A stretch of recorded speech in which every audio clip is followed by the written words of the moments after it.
First pitch to Proctor, hit to second, goes to short. Here's the pitch. He hits this one to short, over to second for the force out, and that ends the inning. But home runs. He'll bat with an 0-2 count here with 2 outs. He'll have a play at the plate as Irvin is going to be tagged out at home.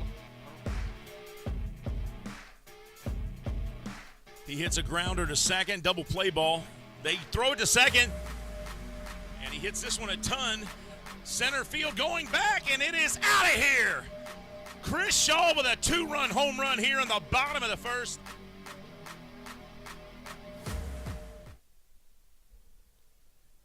Welcome to Wild Hill Field, everybody. It is Sunday, August 28th, 2022, and it is time for baseball. I'm Steve Tressler, and the Lexington Legends are the visitors today as they will take on the Kentucky Wild Health Genomes at Wild Health Field here for 2 games. First pitch, 1 p.m. Travis Lyle will be at home plate as you get a look at the field from up above. Manny Gonzalez will be the first base umpire, and Derek Whitfield will be at third base. Here's your starting lineups. First, for the visiting team, the Lexington Legends. Batting first, playing center field, number 2, Darian Sanford. Batting second, the right fielder, number 9, Tio Martinez. Batting third, the left fielder, number 24, Courtney Hawkins. Batting fourth, the first baseman, number 13, Isaiah Tejeda. Batting fifth, playing second base, number 15, Tillman Pugh. Batting sixth, the third baseman, number 22, Montrell Marshall. Batting seventh, the shortstop, number 18, Manuel Geraldo. Batting eighth and catching, number 11, Gabriel Cotto. Batting ninth, the designated hitter, number 12, Jesus Taveras. And on the bump for the Legends, the right-hander, the 6'3", Dakota Freese, number 21. First pitch will be here in just about 2 minutes, maybe 3, as the teams are still making their way out to the field, getting loosened up. And here's the starting lineup for your home team, the Wild Health Genomes. Batting first, playing second base, number 9, Luke Becker. Batting second, the first baseman, number 34, Chris Shaw. As you get a look there at Montrell Marshall sitting down, and it looks like that's Manuel Geraldo, number 18, swinging the bat. Designated hitter today, number 8, Chris Davis. Batting fourth, the right fielder, number 25, Jimmy Paredes. Batting fifth, playing left field, number 12, Felix P.A. Batting sixth, the shortstop, number 4, Gavin Johns. Batting seventh, playing third base, number 3, Clayton Melbauer. Batting eighth, the catcher, number 13, Chase Valleau. Batting ninth, playing center field, number 2, Demetrius Moore. And Max Povsey will be on the bump for the Genomes. You've got your starting lineups, you got your umpiring crew down, and now the managers are at home plate exchanging lineup cards. And we will bring you first pitch from right here at Kentucky Wild Health Genomes in just a moment. Stay with us, everybody. It is time for baseball in the Bluegrass. We'll be right back.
back to Wild Health Field, everybody. I'm Steve Tressler. It's time for Wild Health Genomes Baseball and Lexington Legends Baseball right here on the Lexington Legends YouTube channel. This is a home game for the Genomes, and the Legends and Genomes share the field. So, ipso facto, it's a game for both teams at their home field. First pitch here from Max Povsey. Misses, ball one, top of the first. And here is Darian Sanford, the center fielder for the Legends. And Povsey straightened that out. 90-mile-an-hour fastball in there for strike one. 1-1 the count. Darian Sanford has been a member of the Atlantic League for several years, the Legend center fielder. He's actually the stolen base champion from 3 or 4 seasons ago.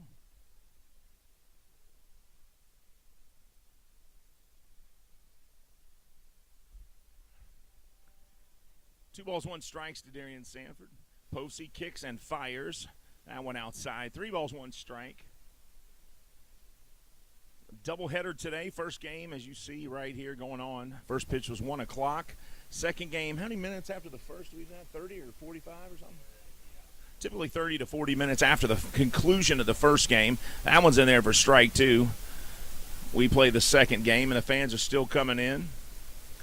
There's a couple scouts here today, I'm being told, so that'll be interesting to see who performs and who doesn't. There's Microphone Mike out there wearing his Genomes jersey walking by the screen. Here's the payoff, and he's going to go down looking at strike 3 from Max Povsey, the right-hander, with a beautiful pitch there. And that is out number 1.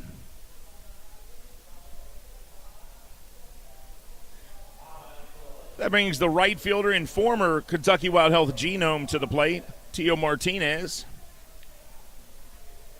Martinez in right field today for the Legends. His full name is Teodoro Martinez.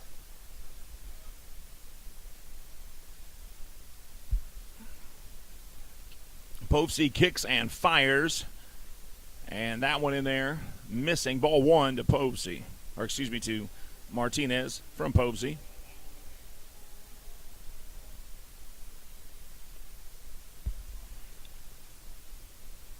One and 0.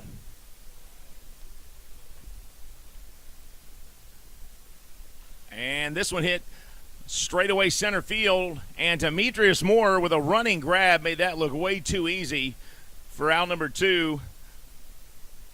You know, talking about how fast Sanford is, Moore right there, the center fielder for the Genomes, probably the fastest guy on the field at any time, as he grabbed a ball that, quite honestly, I think would have dropped for any other center fielder. So 2 down, top of the first, Courtney Hawkins stepping in. This is your home run leader right now in the Atlantic League with just 3 weeks to play. Courtney has 36 home runs. That's 6 better than anybody else on any roster. Strike 1 to him swinging. 91 miles an hour that time from Povsey. His 91 RBIs puts him in the top 5 there. He is a .292 batter. And this one hit hard. A monster shot to left. And gone. Home run number 37 for Courtney Hawkins out of Corpus Christi, Texas. And I should have just watched the left fielder that time, Felix P.A., because he didn't bother. He absolutely knew that was gone. And he makes his trip around the bases. And he is the Kyle Schwarber. And this one hit hard, a monster shot to left. And gone. And honestly, he is to the Atlantic League what Schwarber this year, or Povsey played for the Seattle Mariners. He's 29 years old, originally from Cary, North Carolina. Here's the 1-0. And that one missing outside. 2 balls, no strikes. That's Travis Lyle, your home plate umpire. He's chatting with Chase Below, the catcher there for the Genomes. Here's the 2-0. Tejeda steps back in. He's ready. Povsey kicks and fires. And that one just misses the outside corner. 3 balls, no strikes.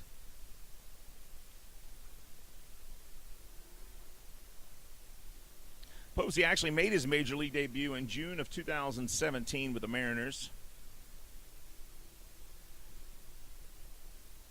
Had a 7.3 ERA in the MLB. And that one in there for a strike. 3-1 the count.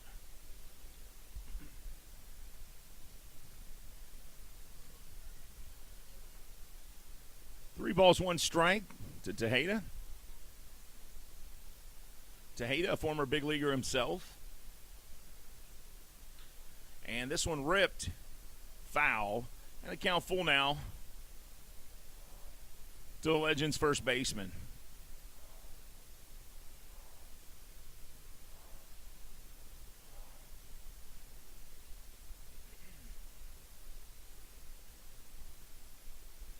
Tejeda's last team was the Carolina Mudcats before he made his way here.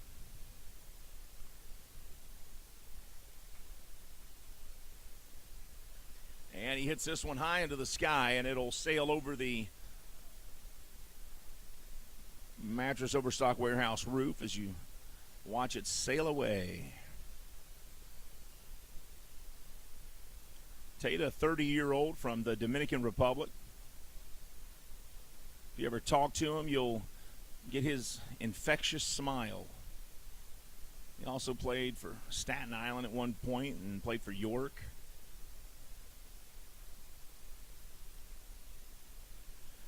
Here's the payoff pitch from Posey. And this one hit up the middle for a base hit. Past a diving Johns. And Moore will pick it up and throw it in. And base runner on for the Legends here in the top of the first with 2 outs. And Tillman Pugh will step up and try to bring Tejeda around the bases.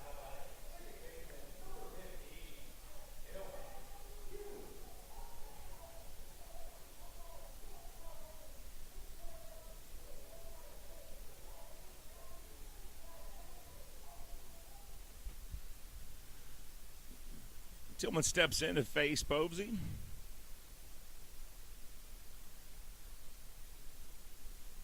And the first pitch here looks like a curveball, missed ball 1. Tillman, born in Oakland, California.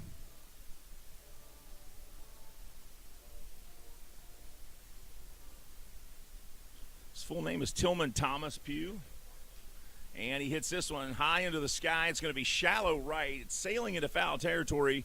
And the first baseman, Chris Shaw for the Genomes, makes an over-the-shoulder catch, and that will end the inning.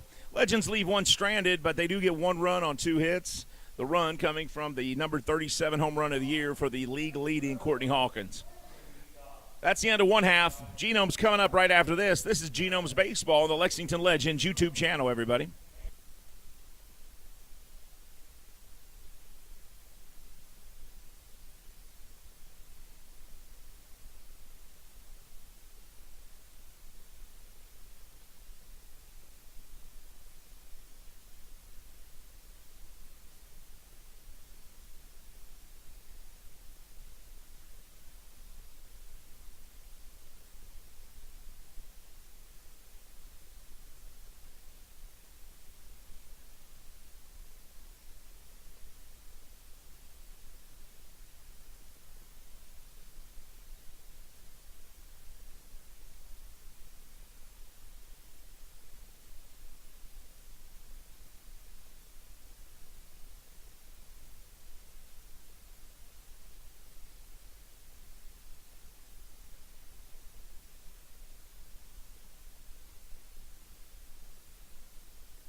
Bottom of the first. Welcome back, everybody. Luke Becker stepping to the plate, the former University of Kentucky Wildcat star. He's put up some fantastic numbers this year. 294 batting average, 18 home runs, 79 RBIs. All three of those numbers lead the Wild Health Genomes. He has been their offensive threat for the most part. That pitch there just misses. 1-1 strike. One thing that doesn't get said enough about Luke Becker is he plays all over the field. I mean, you know, he's at second base today, but we've seen him at third. We've seen him at short. He can play pretty much anywhere. He's played first. I'm sure he could make it to the outfield somewhere if he felt like it. That's Dakota Freese on the mound for the Legends. Dakota played at Staten Island before being signed by the Legends last week. And this one hit by Becker, deep left field, but Courtney Hawkins right there to make the grab for out number one.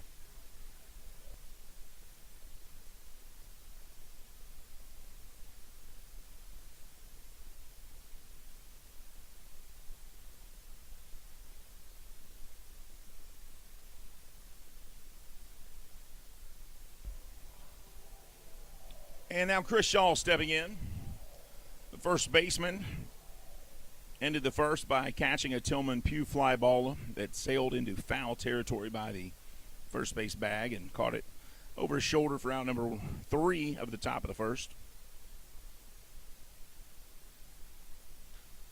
And first pitch to him is hit deep left field, going back to the warning track and caught. Courtney Hawkins snagged that ball. It looked like Shaw was ready to tie this game up. As you watch the replay here, Sanford coming over, but Hawkins right there in front of the UK Credit Union sign and making a nice grab on the run.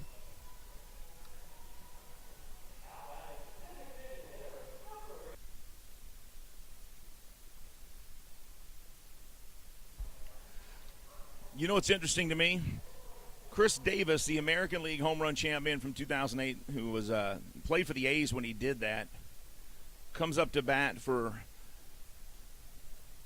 but his walk-up music is a song from the 90s by Marika, Toy Soldier. Step by step, heart to heart, left, right, left, we all fall down. Yeah, but Eminem stole that song for a remix. He sampled it. So, and Ashley over here corrected me. He didn't steal it. Yes, he did. He stole it. That was Marika's song. But so I'll give him credit because since he came up to a more harder version, a rap song, I thought it was kind of cool that he came up with Marika. He hits this one, a nice liner into right field for a base hit. And Davis on board. He's batting just under 300. 15 homers and 39 RBIs for him and a 1,000 OPS. So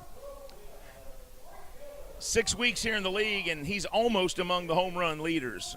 And that tells you all you need to know about Chris Davis. Jimmy Paredes coming up, all smiles, saying hi to everybody.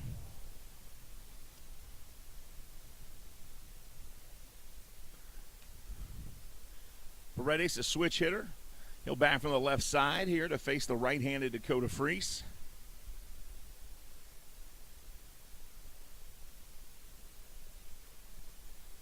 And Freese kicks and fires there for strike one. Prior to playing for the Ferry Hawks, he played last year with the Charleston Dirty Birds and was actually a West Virginia power player before they were called the Dirty Birds as well. And he was in the Oakland A's organization for several years. That pitch outside. 1-1 strike. The A's signed Dakota Freese back in 2013.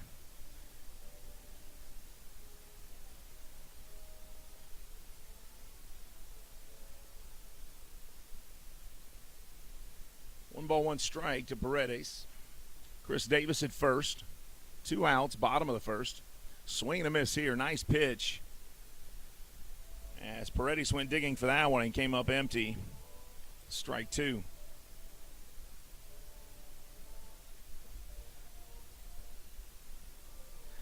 There's Pete Jorgen's dad in the dark blue shirt holding that cold beverage in the background, watching a little baseball.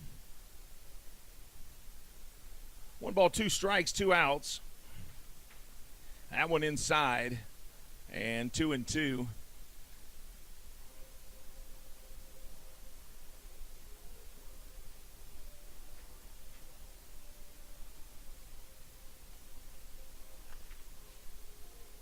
Becker and Shaw hit the ball hard, but neither one of them could hit it in spots where there wasn't a Legends player. And strike 3 to Paredes as he throws that nasty little slider there that got Paredes twice. And that'll end the inning. We're headed to the second. Legends 1, Genomes nothing. This is Genomes Baseball. We'll be right back, everybody.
Ready to start at the top of the second. And the North Carolina product, Montrell Marshall, drafted by the Cincinnati Reds back in 2015, steps up to the plate. And he looks at the first pitch strike from Povsey, 89 miles an hour. Hello, Eric Tyler. Good to have you there, buddy. Strike 1. 0-1 count here, top of the second. Legends lead 1-0 on the strength of a home run by the big man, Courtney Hawkins. Here's the 0-1. That pitch low and away to Montrell. 1 ball, 1 strike. Montrell played single-A baseball for the Dayton Dragons. Check swing there, fouled off. 1-2.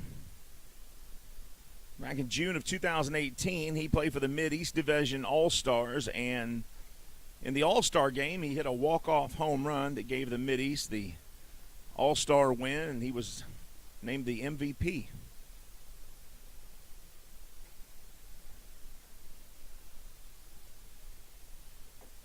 That pitch missing. 2-2. Montrell retired from baseball from the Dayton Dragons back in 2018. And there's a 4-year lapse, and then the Legends signed him this year on April 20th. And that was the first time he had been in a professional baseball uniform for 4 years, or 3.5 years, I should say. So he's still kind of relearning himself here, and he's had a good season. 16 home runs, 57 RBIs. There's the 2-2. Marshall hits that one deep to right field, but foul.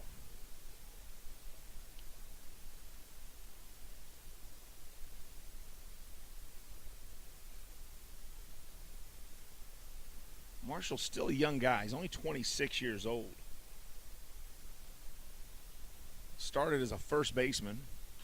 This one chopped down the third base side, fair, and he runs it down, and they're going to get him.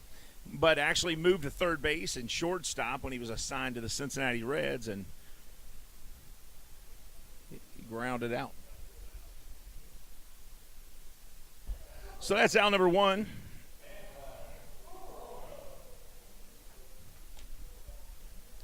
And Manuel Geraldo stepping in for his first trip to the plate today.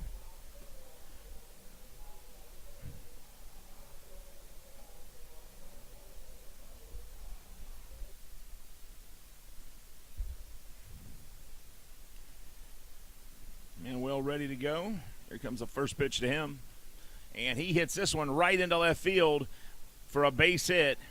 The 25-year-old from the Dominican Republic gets a double out of a little slap shot down the left field line. And he's on base with a double. He was signed by the Legends in March after the Honey Hunters traded him away. He was in the Nationals organization for quite a while.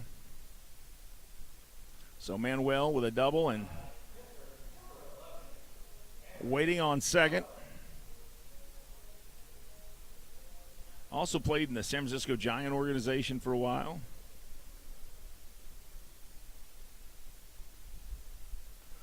Here's Gabriel Cotto.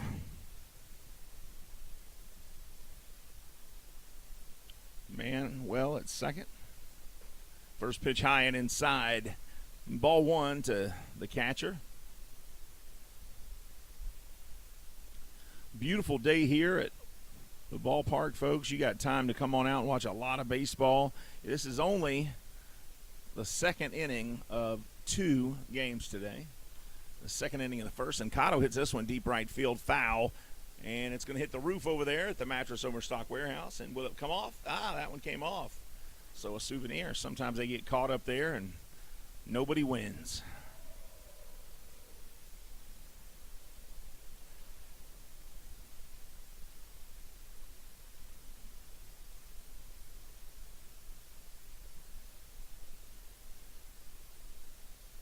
Long pause there. Popesy now fires the pitch. Straight over to third base, picked up, fired to first, and that is out number 2. So Cotto grounds out to third baseman Clayton Melbauer. And Jesus Taveras will make his first appearance.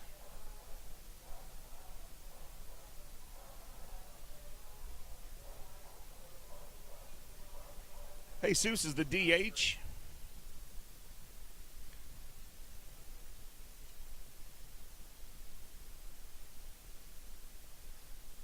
And he just signed on. Legends just signed Taveras recently. 1 ball, no strikes to him.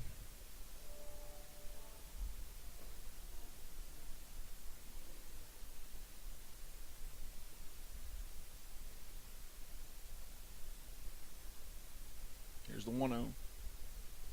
Fouled that one off. 1 ball, 1 strike.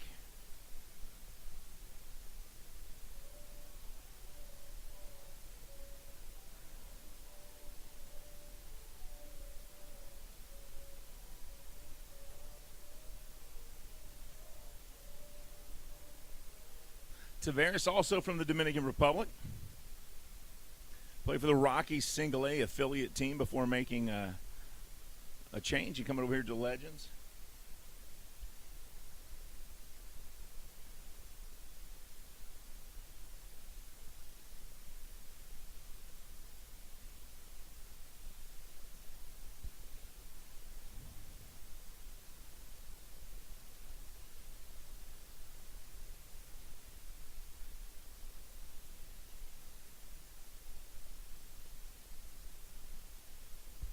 That pitch inside. 3 balls, 1 strike to Taveras now.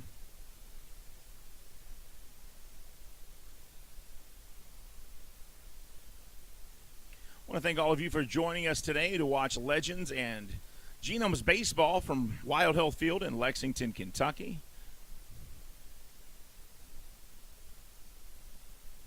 Here's the 3-1 from Povsey. He kicks and fires, and that one fouled high into the sky and behind us for strike 2.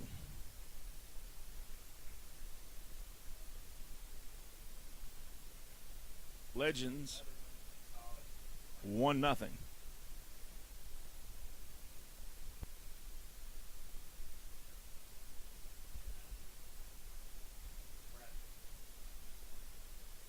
So Tavares here actually played at Peru State and Nebraska before coming here. He was in April. Did they get him? They got him. Just barely got Tavares as he hustles down the line there. Played his college ball in Nebraska and signed out of there in April. He's playing college ball in April, and he's playing pro ball in August. Good for him. Hey, that was the final out at the top of the second. We're headed to the bottom of the second. Genomes coming up. They trail 1-0. This is Genomes Baseball on the Genomes Baseball Network.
It's 90 degrees here in Lexington, Kentucky at Wild Health Field. Good afternoon, everybody. It's the bottom of the second. Felix P.A. stepping in to face Dakota Freese. And the first pitch to him here in the bottom of the second, ball 1. Genomes trailing the Legends 1-0. This is game 1 of our 2-game doubleheader here in Lexington, Kentucky. Is Wild Health Field with the Legends and Genomes of the Atlantic League. Strike to the former Chicago Cub and Baltimore Oriole, Felix P.A., 1-1. Genomes in good position. They are first in the wild card race, tied for first. That one inside. There's only about 20 games left in the season, so every single game counts, especially when you got 20 games left and you're in a wild card race tied for first. Legends doing everything they can to be spoilers of that. And that pitch inside as well, 3-1.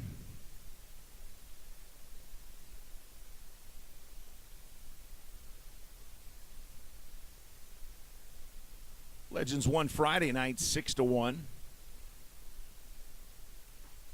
And that pitch outside. PA walks on 5 pitches here. And the Genomes have a base runner as the shortstop Gavin Johns comes on up to the plate.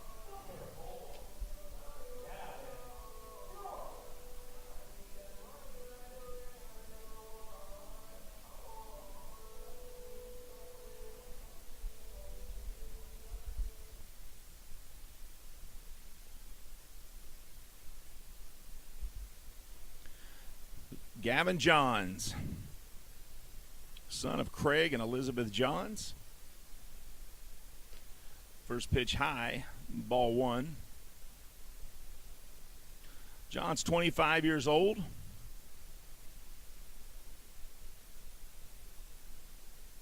6'2", 200-pounder from Wildomar, California. Played at Tennessee Tech for college ball. Played with the UCLA Bruins. Swing and a miss here. And he was signed by the Genomes July 4th of this year.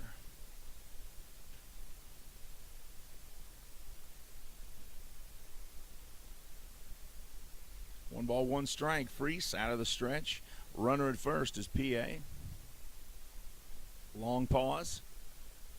Still pausing. Now he'll kick and fire. And that one just misses. Ooh, good pitch. Looked like it was in there. Count goes 2-1.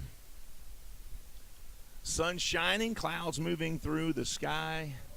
Beautiful looking afternoon for baseball. Come on down with the family. When you get out of services today, grab the family, come on down. You got plenty of baseball ahead of you here. One ticket gets you 2 games. This one fouled back. You buy a ticket, bring the family, get something to eat, have a seat in the stands, and you can watch 2 baseball games for the price of 1. This is only the second inning of the first game.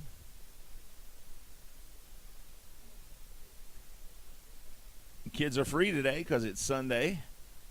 So the adults are the only ones that have to buy the tickets. We do not provide child care, so don't drop your kids off.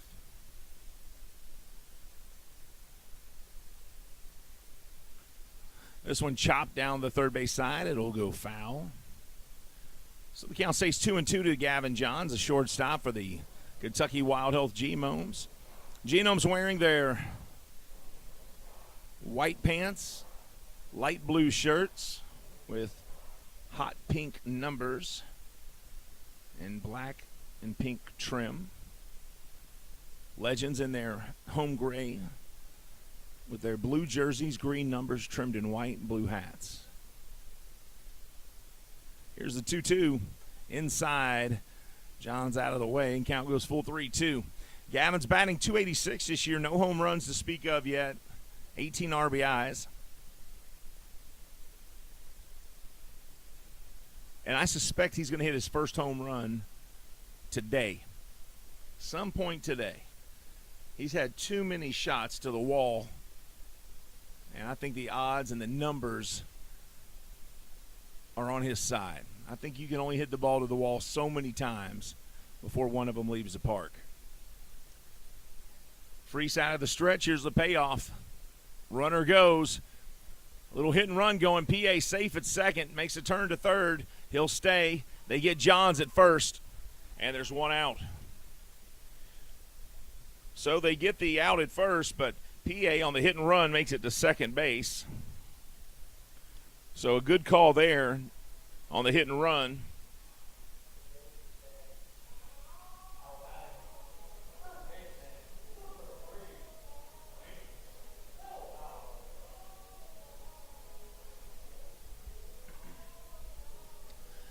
And now Clayton Melbauer stepping up.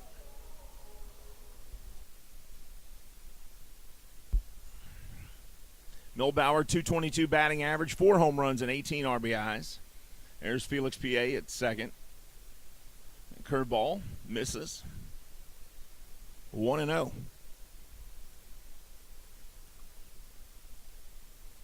Fans still trickling in here, making their way to the stands.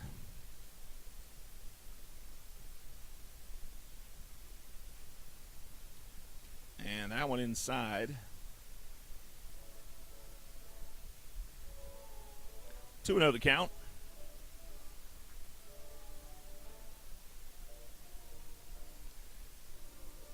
Clayton Melbauer this year was playing baseball back in April at Bellarmine University in Louisville. Now here he is getting paid to play for the Genomes.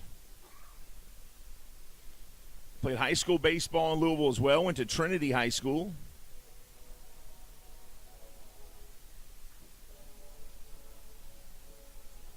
Graduated with honors from Bellarmine.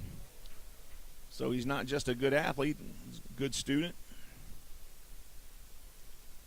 And that one in there for a strike. 3-1 the count.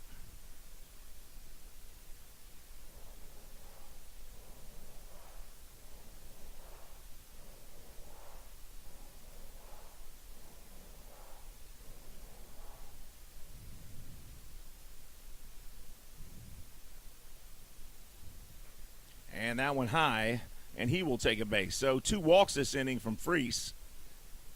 And those are the only 2 base runners on board.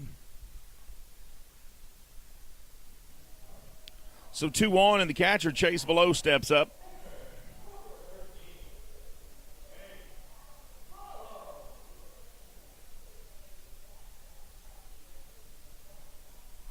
Below was drafted by the Kansas City Royals. He's from Youngsville, Louisiana. 2 on, 1 out. And first pitch to Below is outside. Ball 1.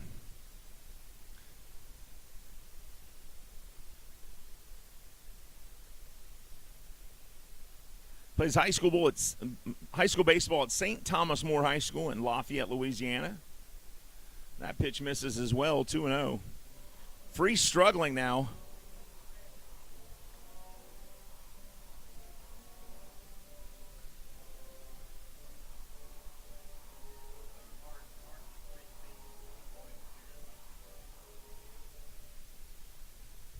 Chase played with the Legends in parts of 3 seasons here when Lexington was a Royals affiliate. That one inside. 3-0.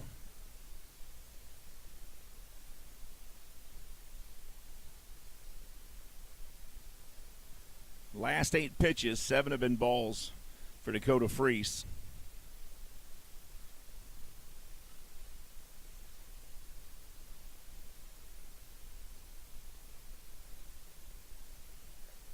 And that one finds the mark, 3-1. That was an 88-mile-an-hour fastball. Chase batting .205 with 12 home runs and 31 RBIs. Center fielder Demetrius Moore on deck. Slight wind blowing from west to east, and he rips this one foul. 3 balls, 2 strikes.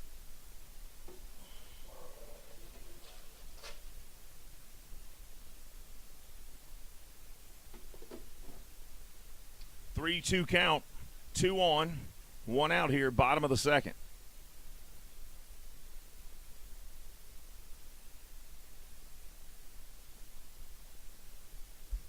Timeout call by Below. He'll step out.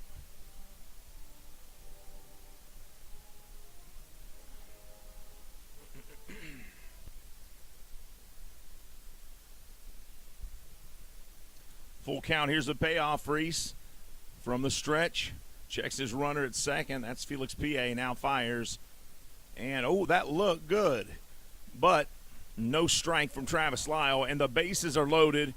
He has walked 3 of the last 4 batters.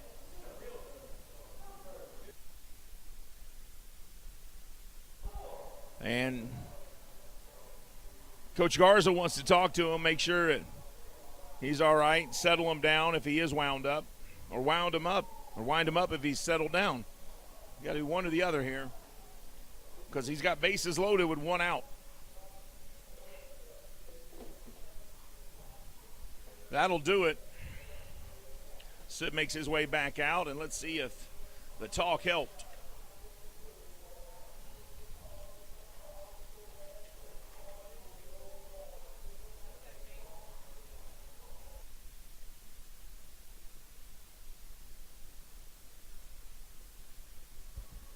So bases loaded for Demetrius Moore.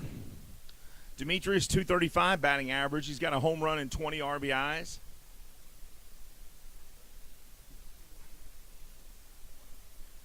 Bases loaded. 1 out. First pitch inside, ball 1.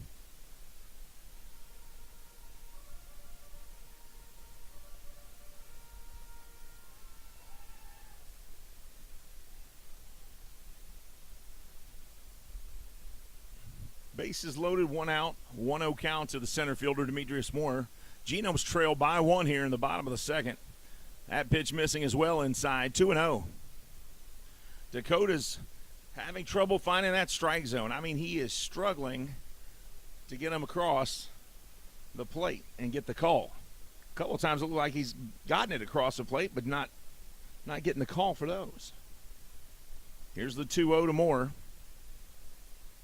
And that one inside as well, 3-0.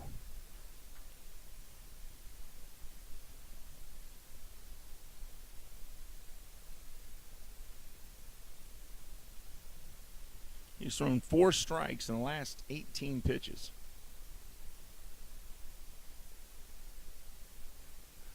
That one in there. That was an 88-mile-an-hour fastball. Counts 3-1 now to Moore. Bases loaded. Luke Becker stands in the on-deck circle, top of the order in Becker. But Moore has a chance here with bases loaded and 1 out to add to his RBI total. Here's the 3-1, and it's upstairs, and he'll get an RBI for that because they just walked in Felix P.A. And it's 1-1.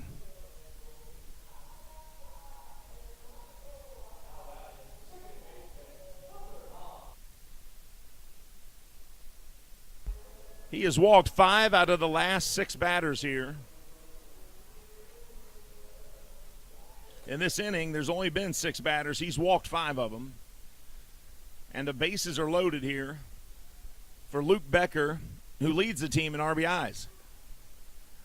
And he throws a 89-mile-an-hour fastball for strike 1 to Becker. You don't want to leave anything hanging for Becker because he will put something on it. 18 home runs this year. Now one up top. 1-1 the count. 18 home runs, 24 doubles for Becker.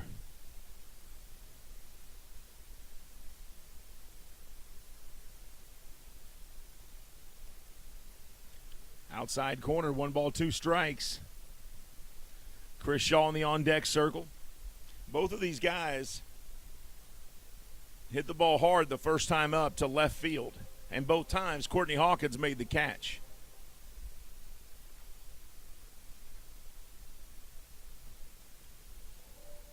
That one misses, 2-2. Mel Bauer at third, Below at second, Moore at first. Luke Becker at the plate, 293 batting average, bases loaded, 1 out for the Genomes. Swing and a miss, and he strikes out Becker.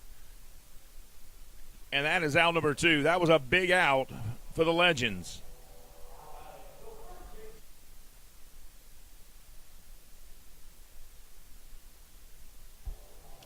So Chris Shaw is going to try his chances here with Dakota Freese and the bases loaded.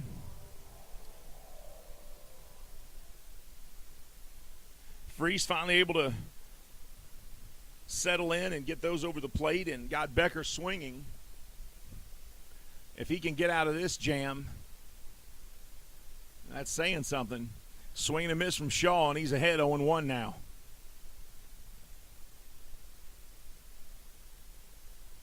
When you walk the 7, 8, 9 hitters with 1 out, and you got to try to get out the 1 and 2 hitter, that's not always an easy task. And it's 0-2 to Shaw, and now he's a strike away from doing it, though. You have to tip the hat to that guy if he can do it.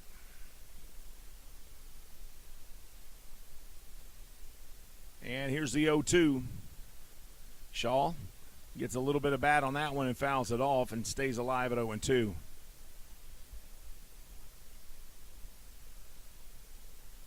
$266 for Chris this year. 15 home runs, 58 RBIs. And that one misses inside, 1-2.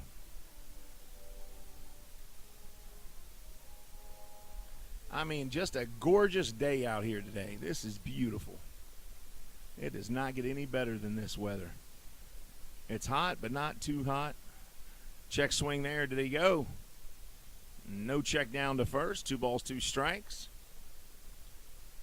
Shaw leads his team in being walked. He has been walked 80 plus times this year. Nobody even in the 60s. That is far and away the most. And now he goes from 0-2 to 3-2. This is what Chris does best. He can work a count and get on base. 3-2, 2 outs, runners go. Here's the payoff. And this one is going to be a chopper to second, picked up and fired to first. Pugh to Tejeda, and that will end the inning. Tip your hat to Freese as he got out of a bases-loaded jam and only gave up a run. We're tied up at 1 apiece, headed to the third, folks. Genomes Baseball on the Genomes Baseball Network.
One, two, three batters will lead off the top of the third for the Legends here as Povsey steps off the mound to stretch his arm out there for just a second. Now it looks like he's either cramping up or his shoulder's bothering him here.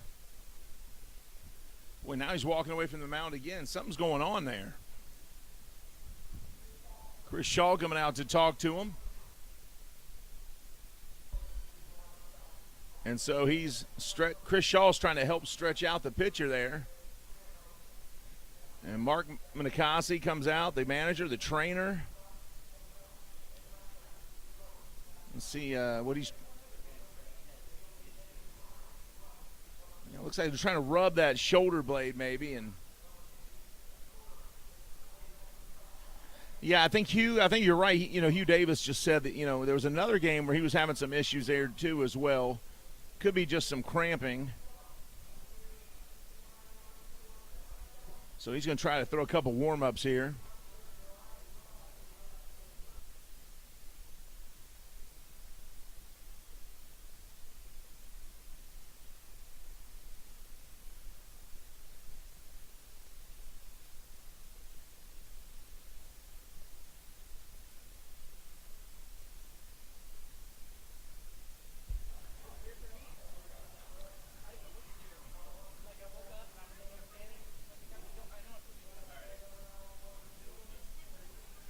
So Posey throws a couple warm-up pitches. He's not sure if he wants to continue, but Mark Minakazi says, "You sure you want to go?" And he says, "Yeah, maybe." And Shaw says, "Hang in there." And so he's loosening his neck up now. And yeah. It looks like we're ready, Sam. I think he's going to pitch.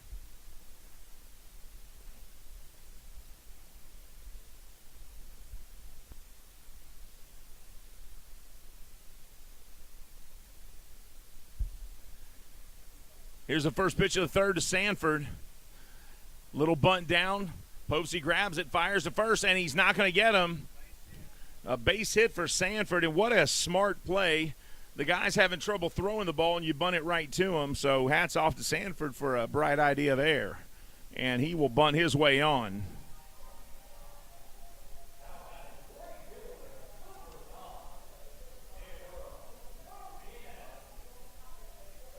And now Tio Martinez comes back to the plate for the second time today. He flew out to center his first time.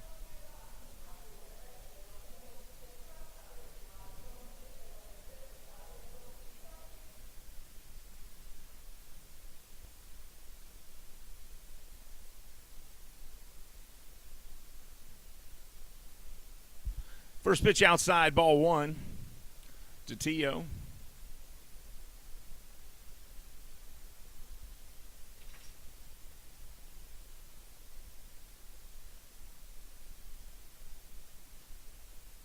One ball, no strikes.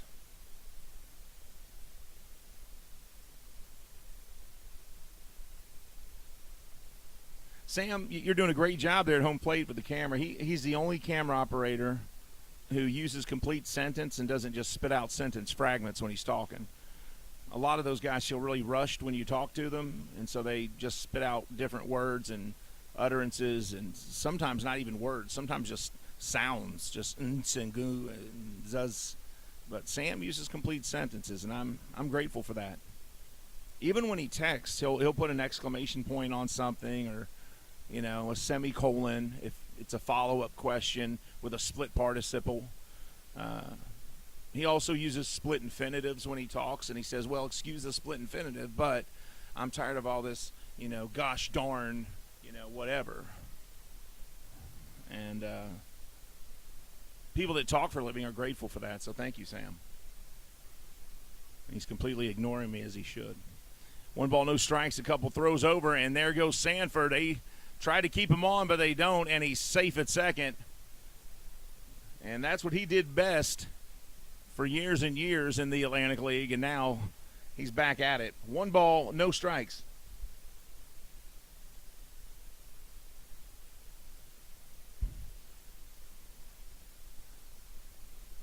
Last pitch low and away. 2 balls, no strikes.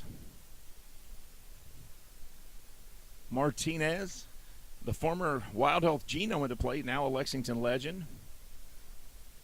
John's behind Sanford, trying to make him sound like he's running over. And now Posey steps off. Martinez steps out. Courtney Hawkins hovering in the on-deck circle. You don't want him to get 2 guys on after he already took one out of here. 2 balls, no strikes. Posey from the stretch looks at Sanford, steps off. They're paying a lot of attention to Sanford.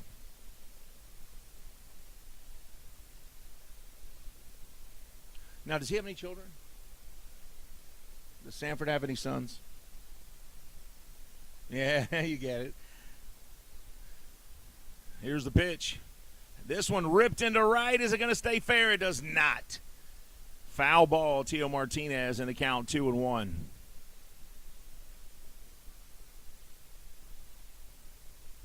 Because if he does have children, you could say he steals hearts, just like he steals bases. Thy name is Darian Sanford.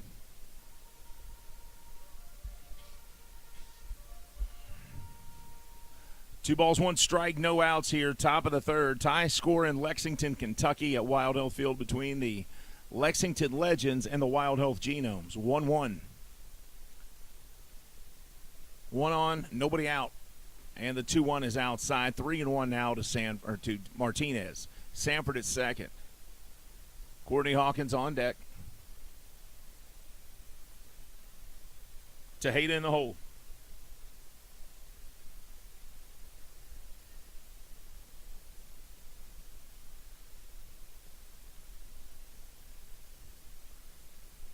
Somebody with some sense in baseball has got to take Courtney Hawkins to the majors. Swing and a miss there. Count full now. How does a guy with 37 home runs and 92 RBIs, batting 300, bats for average, bats for power, 1,000 OPS in August, how is he not AAA somewhere or on an MLB club before they start the playoffs here? Here's the payoff.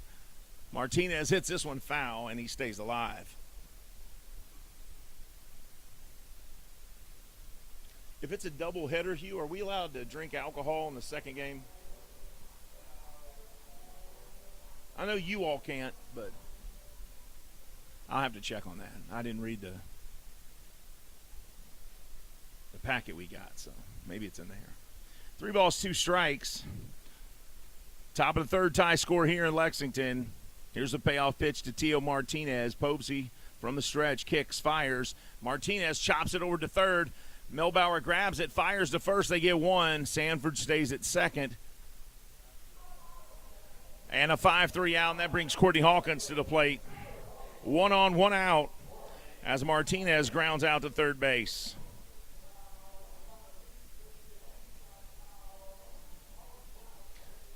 Last time up, Hawkins took it out of here.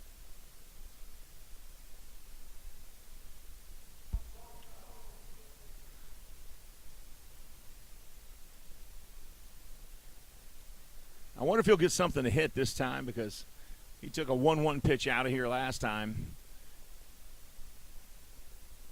Straight to the old video board with the flag post on it. That one's not even close. 1 ball, no strikes.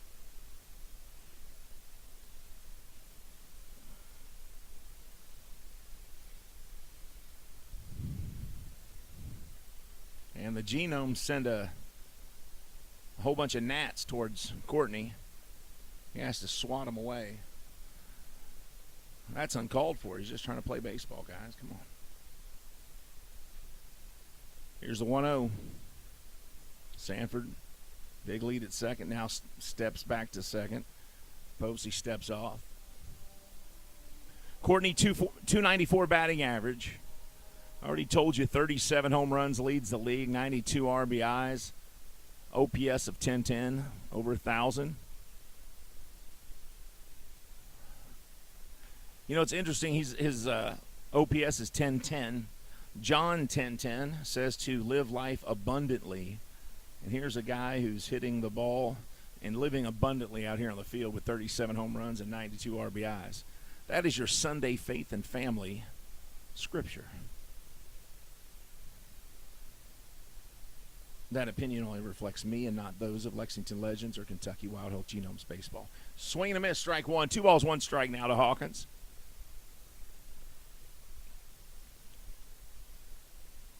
Sanford is second. They're keeping an eye on him. If Johns isn't over there, Becker is. They keep rotating. Since Hawkins is a lefty, John stays at short. Becker slides over to center because that's probably how they would shift anyway. This one fouled back by Hawkins. 2 balls, 2 strikes.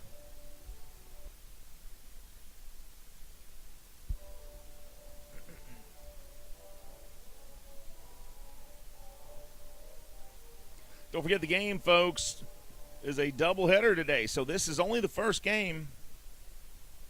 Grab the fam and come on out for doubleheader baseball. Here's a 2-2 from Povsey.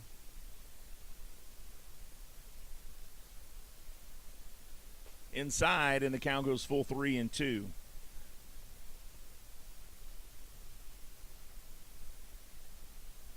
Sanford led the inning off with a bunt. Reached first base safely. Martinez came up, grounded out to third baseman Clayton Melbauer.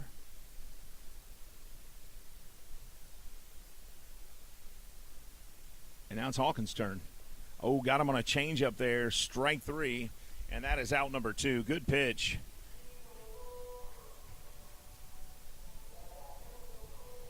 And now it's left Isaiah Tejeda.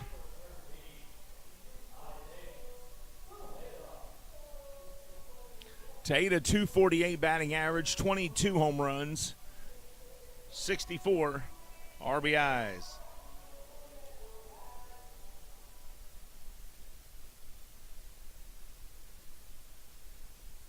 Those 22 home runs and 64 RBIs are good for second on the team, only to Courtney Hawkins. He leads everybody else in those categories. First pitch upstairs, ball 1. He's also got 12 RBIs on the season, 1 triple. He's only attempted 1 stolen base. He reached safely in the stolen base attempt. He does have 3 sacrifice flies this year to bring in runs.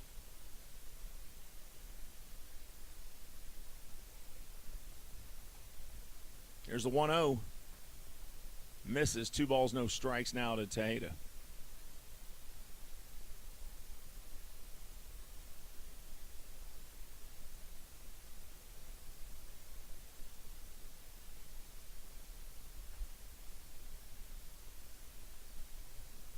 (2-0), 2 outs, 1 on. 1-1 score, top of the third.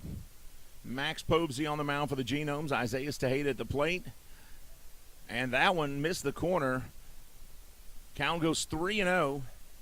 Hello to everybody watching from everywhere. David Jackson, Blazer Bobcat in Albany, Georgia. David Jackson, California Delta. 2 games here today, 2 7-inning games.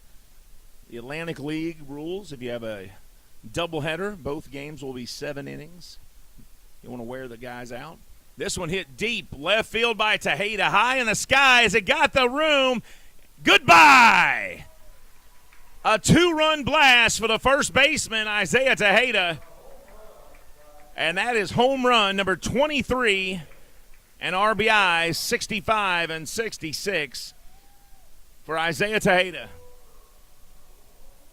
What a shot by him. Boy, I tell you what, when that ball went off his bat, I knew it was really high. We watched it. It was higher than the light tower. I didn't know with that kind of height if it's going to have the distance, because usually it goes up and not out, or out, not up. But that ball there had both. That was a big, big shot by the first baseman. And now you know why he's second in RBIs and second in home runs. So the number 3 and number 4 hitters for the Legends have both hit home runs, and the Legends lead 3-1. And this first pitch here to Pugh, strike 1. This is another guy that has light tower power, Tillman Pugh. The light tower power phrase was for Keith Hardiman and our other stringer, Dave Kaplan. Keith Hardiman, a retired Master Chief Petty Officer.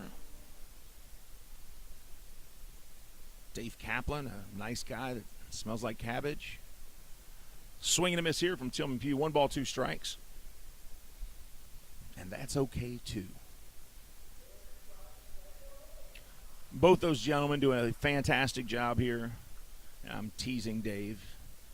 He doesn't smell like cabbage. He smells like a winner. This one fouled high into the sky. It's going to hit us on the head. Listen up. There it was. 1 ball, 2 strikes, 2 outs here.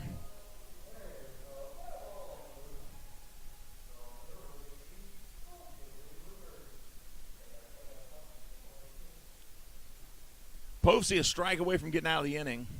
Here's the 1-2. And this one fouled back. And that one hit. That one hit my window.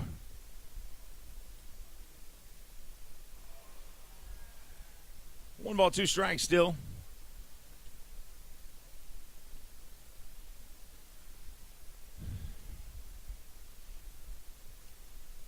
So 2 fouls by Tillman Pugh.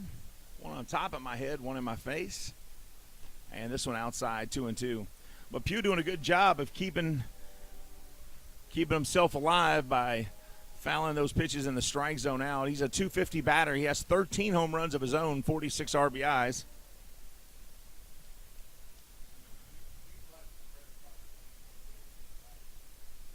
Swing and a miss, and that will end the inning. We're headed to the bottom of the third, but the Legends get 2 runs on a monster shot by the first baseman, Isaiah Tejeda. It's 3-1 Legends. Genomes coming up in the bottom of the third when we return. This is Genomes Baseball on the Genomes Baseball Network.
Welcome back to Lexington, Kentucky, everybody. We are at Wild Hill Field. Bottom of the third, Chris Davis at the plate, the former Oakland A and American League home run champion from 2018, steps in. He has stayed in a designated hitter role since joining the Genomes. First pitch to him in there for strike one at 89 miles an hour.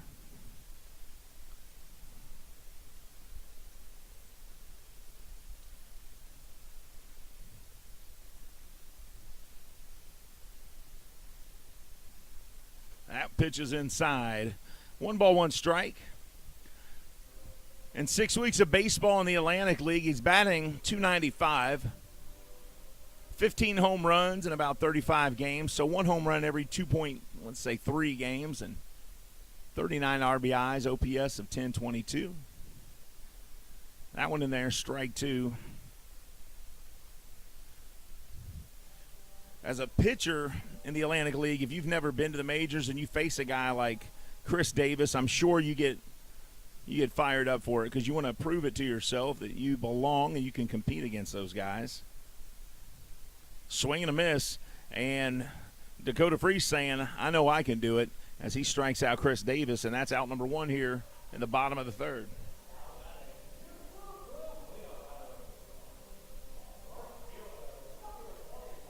Jimmy Paredes coming up.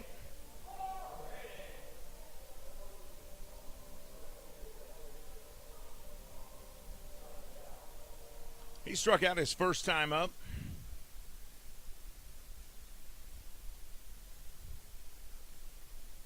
And the first pitch here is grounded to Tillman Pugh. He'll snag it and fire to first. Do they get him? No. Paredes gets down the line as that ball was too high. And Pugh really had to wait for it to get to him. And Paredes ran it out for a base hit.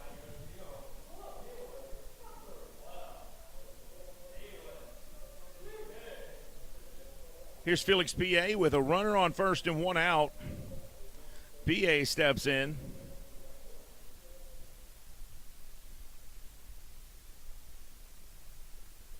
Bottom of the third, 1 on, 1 out. Swing and a miss here for strike one.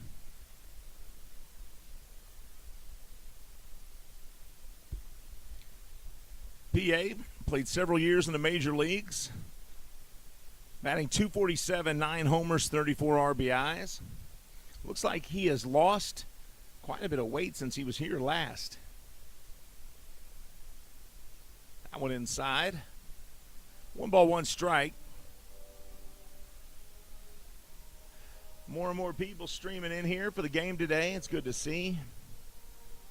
Kids get in free today, folks. If you are in the Lexington area or surrounding areas, kids get in free on Sunday today, so please grab the family and come to the game.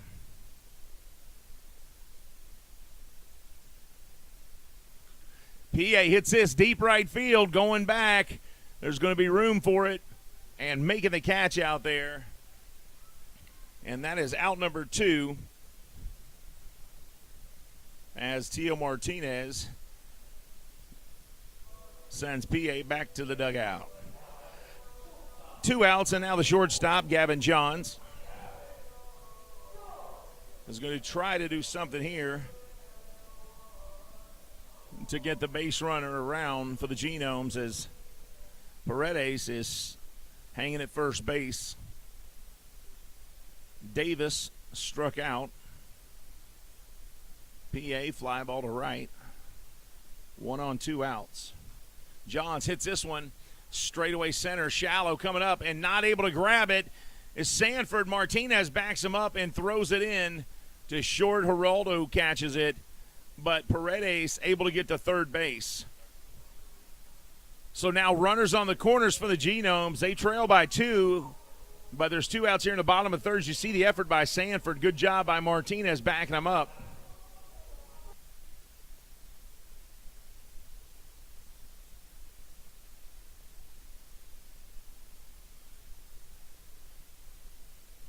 Here's Clayton Melbauer.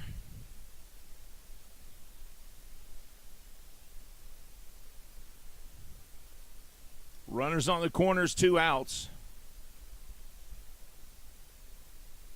And this pitch is upstairs and inside, ball 1.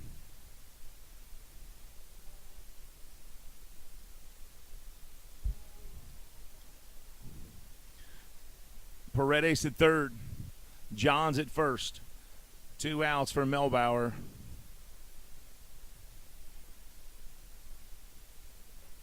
Check swing, and they're going to say strike 1 to that.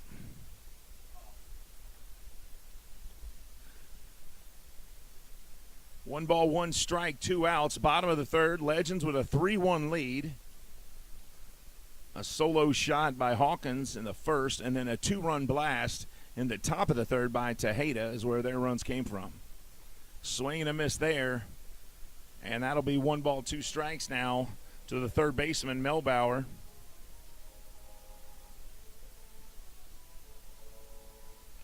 The Genomes run came with a bases-loaded walk from Dakota Freese. But his team has come through to give him a couple more runs here in the lead. That one outside, 2-2 the count now to Melbauer.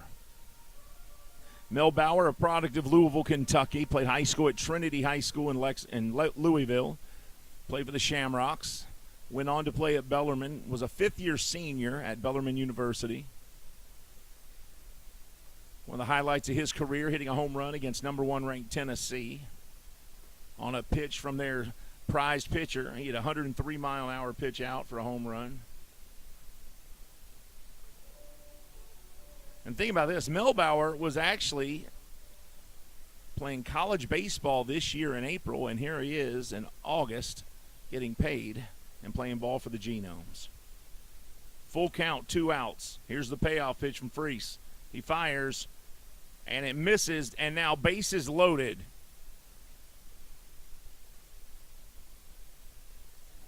So Melbauer heads to the bag, bases loaded.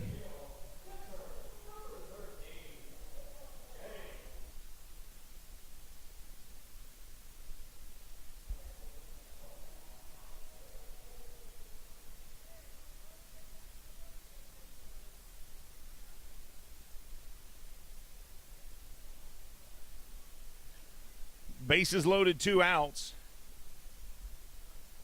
That one in the dirt. Paredes is going to come in, and he'll get there. Throw goes away from Freese. Another run is going to score, and that was heads-up running by Gavin Johns. He came all the way from second to score and tie the game up. As you see, the throw from Cotto to Freese gets away from Freese. So that would be an error on the pitcher on the throw, or the catcher, excuse me. So are we calling that a wild pitch on the first? So the wild pitch on the pitcher, the catcher with the throw to the pitcher with Paredes coming in is an error. Paredes scores. Johns comes all the way from second to score, and now Melbauer stands at third. And the next pitch hits Chase Velo on the shoulder. So we have a tie ball game with runners on first and third now with 2 outs in the bottom of the third.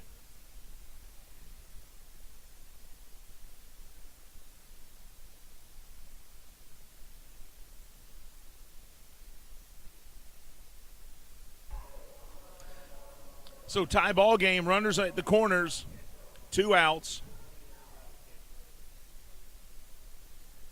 And the center fielder, Demetrius Moore, steps in.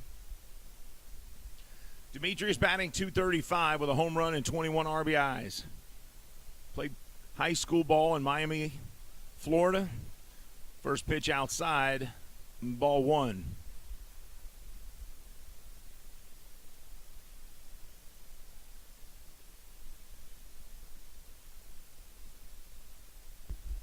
One ball, no strikes. Swing and a miss here.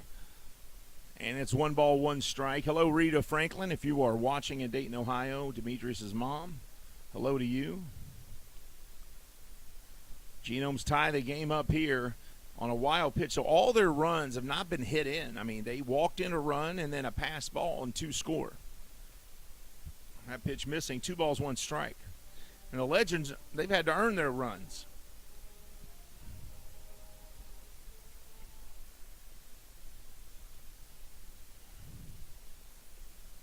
Tie ball game.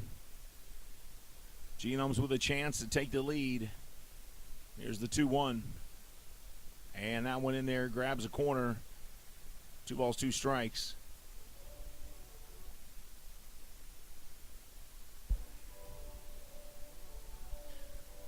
Top of the order for the Genomes on deck. Luke Becker and Chris Shaw coming up if Demetrius can make his way onto base.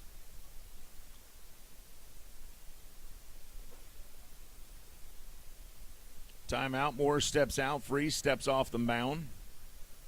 Or off the rubber on the mound, I should say. Tie ball game. Bottom of the third. 2 balls, 2 strikes, 2 outs. Runners on the corners for the Gnomes. Here's the payoff. Or excuse me, the 2-2. I shouldn't say payoff there. 3-2. Now we can have a payoff pitch. Dakota Freese. And another jam here. Can he get out of this one too? We'll find out on this pitch right here. And he will load the bases on that pitch. So once again, the second time in as many innings, he has bases loaded with the top of the order for the Genomes coming to the plate.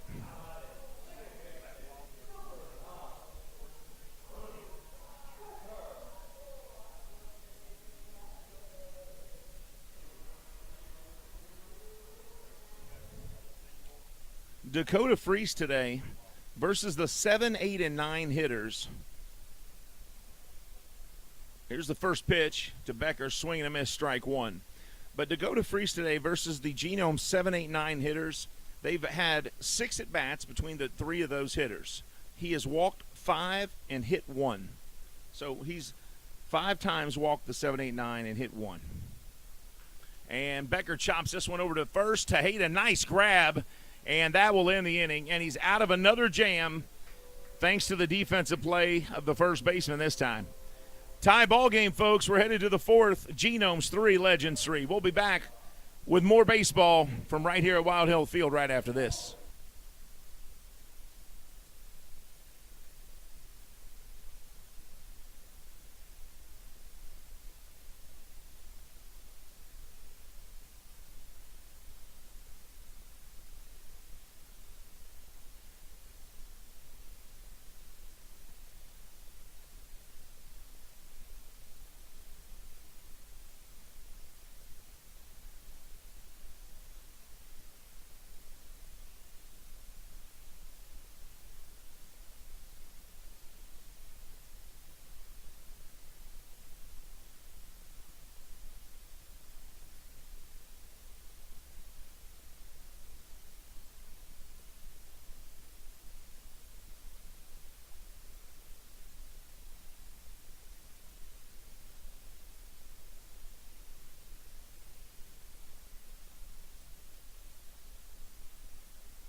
Welcome back to Lexington.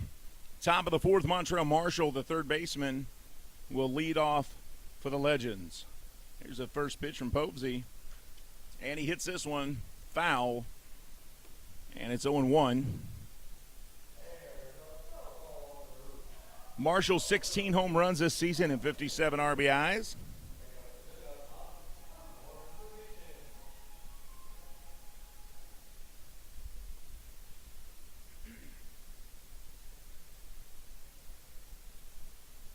And that one inside.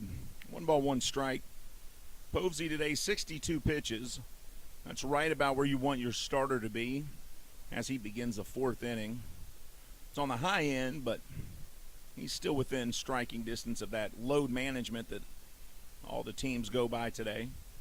And that one inside, 2-1 strike.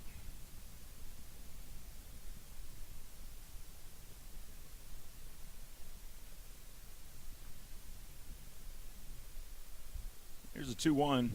Marshall, and that is gone, folks. Forget it. Montreal Marshall with home run number 17 as he blasts it to left center field. An absolute rocket shot straight over the baseball out there and left. And he gives the Legends a 4-3 lead. My goodness, he got all of that one. And before the inning started, Ashley Grigsby said, don't sleep on Montreal Marshall. And if you were sleeping, you better wake up now. It is 4-3 Legends.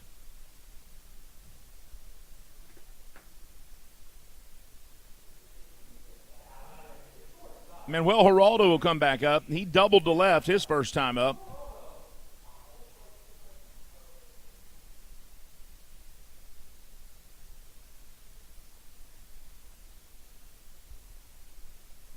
First pitch outside. And now the 3, 4, and 6 hitters have all homered off Povsey today.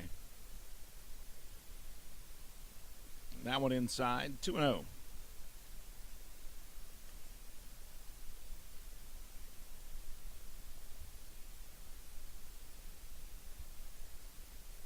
.90 degrees here in Lexington. It doesn't feel like it. Nice breeze blowing through.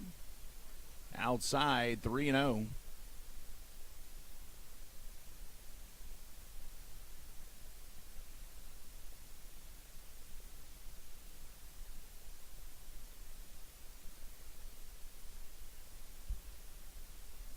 Here's a 3-0 and 4 straight pitches.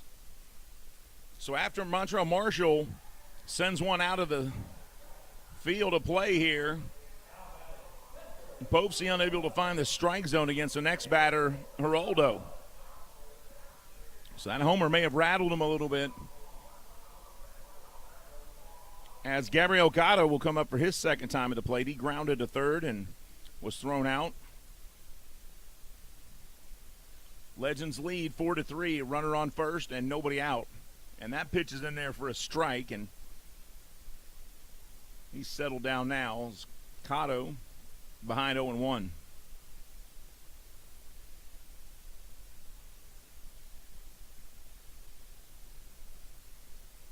One on, nobody out. This one chopped over to third, picked up by Melbauer, thrown to first. They'll get the runner Geraldo. But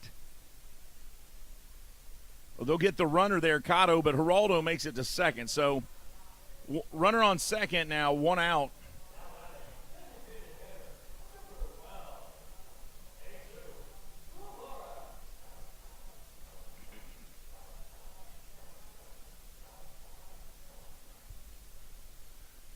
Runner on second, one out. And here's the designated hitter, Jesus Tavares. Batting 143 with an RBI this year. He was a late sign. And hits the first pitch here foul.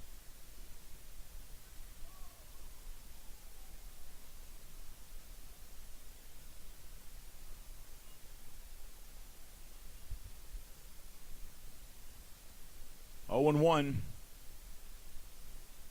Here's Geraldo at second, number 18 in your screen. He leads off. It's Gavin Johns. Shortstop trying to hold him on. Late swing by Tavares there. I'm not sure what he was seeing on that pitch. 0-2.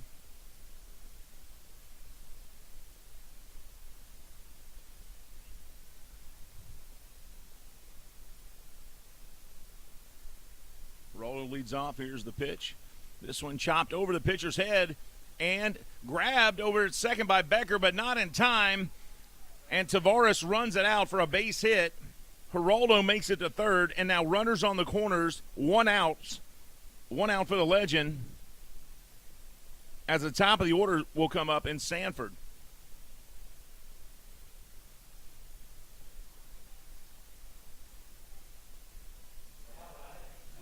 So Tavares will be credited for a single there.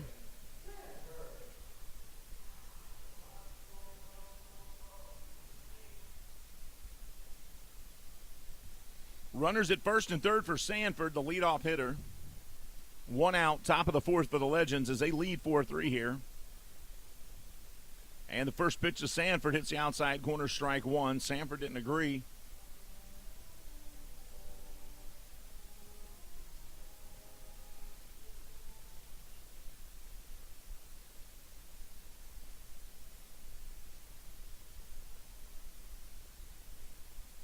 Here's the 0-1.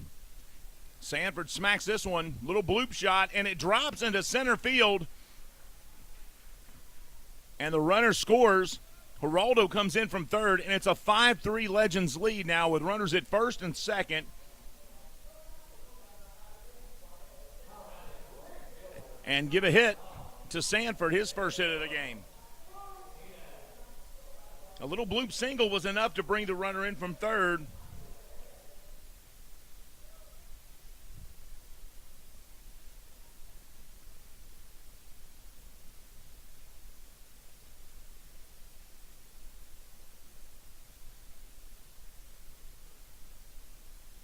Teo Martinez, and he hits it here, a line drive, and they double play made by the infield as Johns catches the line drive and throws to Becker to get the double play, and that will end the inning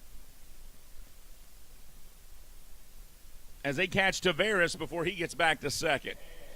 But the Legends get 2 runs, one of those a Montreal Marshall blast to left. It's 5-3. We're headed to the bottom of the fourth. This is Genomes Baseball on the Genomes Baseball Network.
Legends lead 5-3. This is halfway point of the game, folks. Remember, this is a 7-inning game, and there's a game following this, another 7-inning game for the doubleheader. So 3.5 innings in is a halfway mark as we begin the fourth. And the first pitch from Freese to Shaw. the first baseman for the Genomes, outside, ball one. This is Shaw's third trip to the plate. He flew out to left and grounded out to second. That pitch in there. 1 ball, 1 strike. He's 0 for 2 today.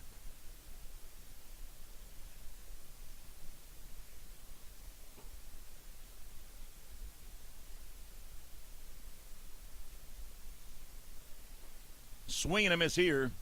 1 ball, 2 strikes. Legends with a 5-3 lead.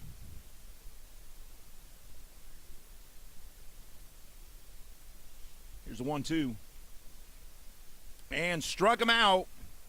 Shaw goes down looking on a third strike. And that is out number 1.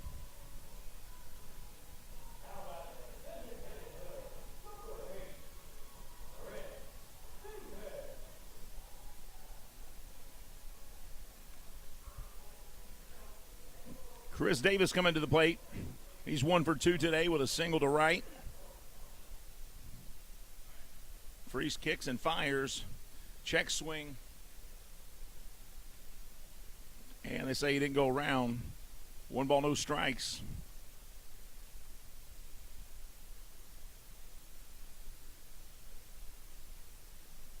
He's been a very productive DH for the Genomes this year. That one in there. And just misses. Another check.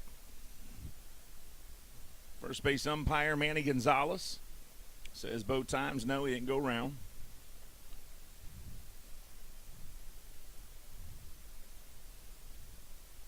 Here's a 2-0 inside, 3-0 now.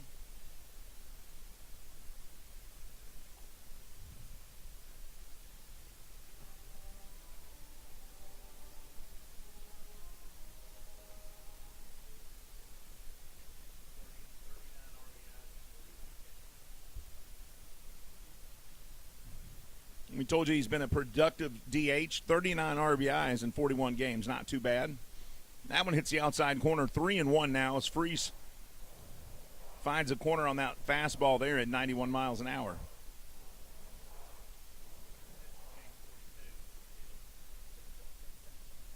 Freese struck him out last time. He's behind here, 3-1. And that one in there, strike 2. So Freese trying to get another strikeout here. And he's ahead 3-2 to Davis. Or he's even with Davis, I shouldn't say ahead. Payoff pitch here. Full count. And swing and a miss, and he got him again. After being behind 3-0, Freese works the count and gets a strikeout.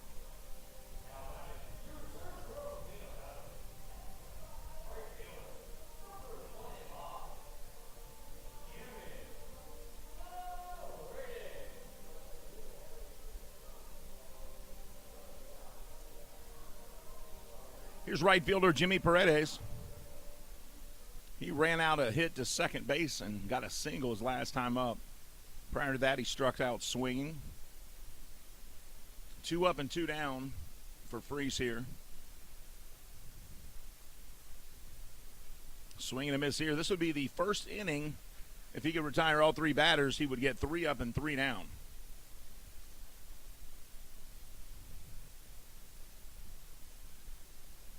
Neither pitcher has retired anybody in order here today. Here's the 0-1.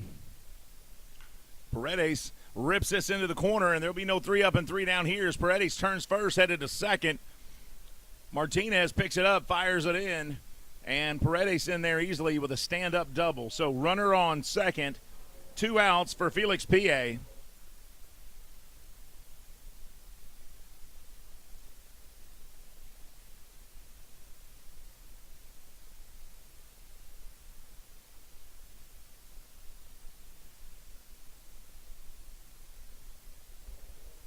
PA with 9 home runs and 34 RBIs.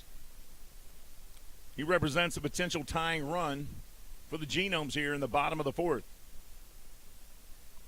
From the stretch, Freese kicks and fires, and the first pitch missing outside, ball 1. Remember, kids get in free today, folks, so after services, grab the kiddos and come on down to the ballpark. Mom and Dad, you might have to buy a ticket, but the kids don't. This one fouled out of play.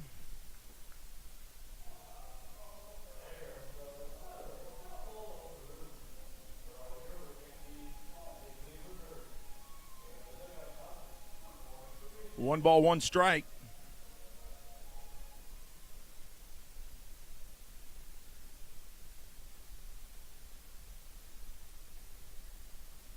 That one in there. And change up, 1-2. Paredes at second.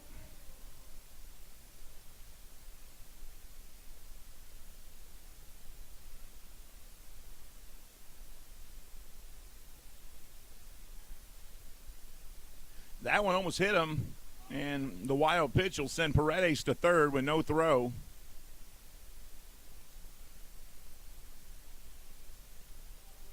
Paredes scored last inning on a wild pitch.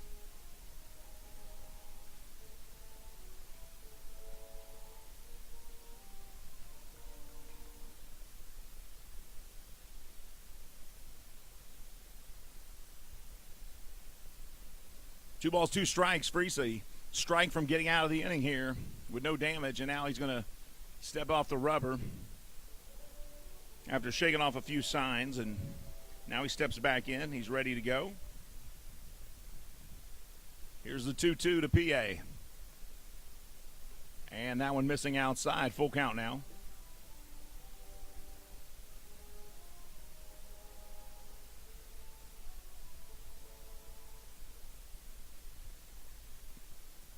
Full count. Runner at third. 2 outs, bottom of the fourth. Genomes trailing by 2 here. Here's the payoff. PA rips it right back up the middle. Paredes will score. And PA with an RBI single with 2 outs here. And it's a 5-4 game. Here's a replay. Sends it right back to him. And Friese tried to swing his glove around and grab it and just not able to do it.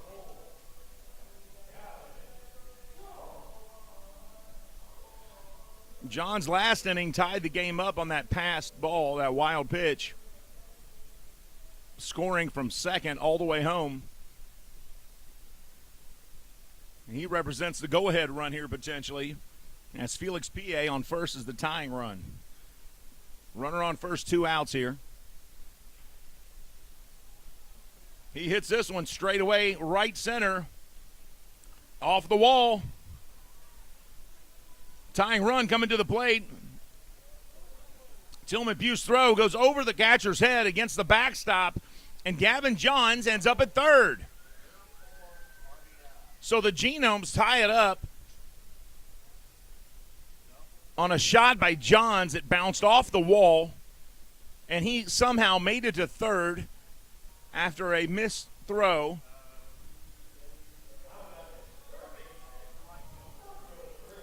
Well, I tell you what, I still think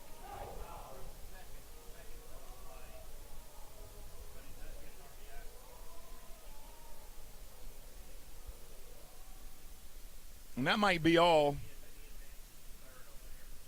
That might be all for Dakota Friese as the manager, P.J. Phillips, comes out, takes the ball from him, tells him good job. While they switch out pitchers, we'll take a quick break. This is Genomes Baseball on the Genomes Baseball Network.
Welcome back to Lexington, Kentucky. Tie score, bottom of the fourth.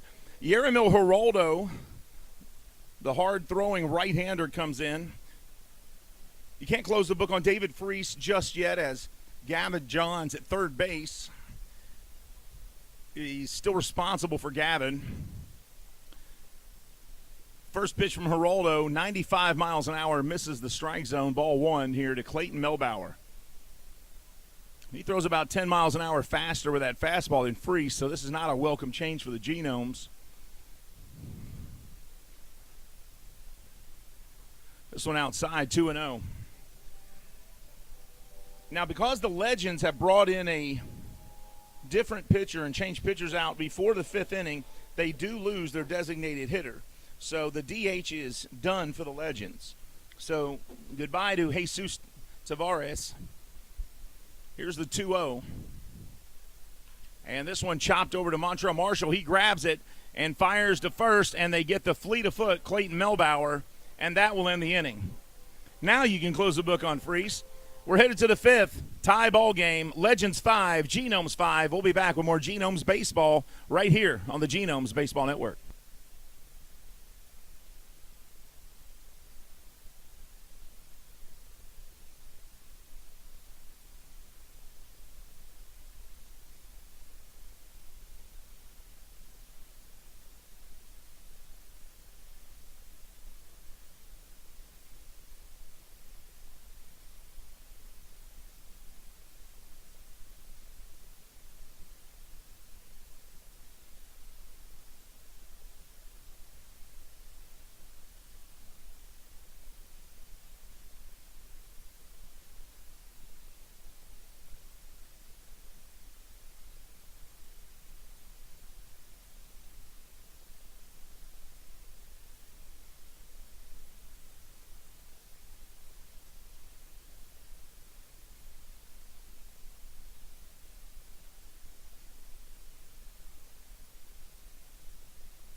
Welcome back, folks, here in Lexington, Kentucky. I'm Steve Tressler. It's a 7-inning game as we are in the fifth inning of game one of 7 innings here for the game one of the 2-game doubleheader.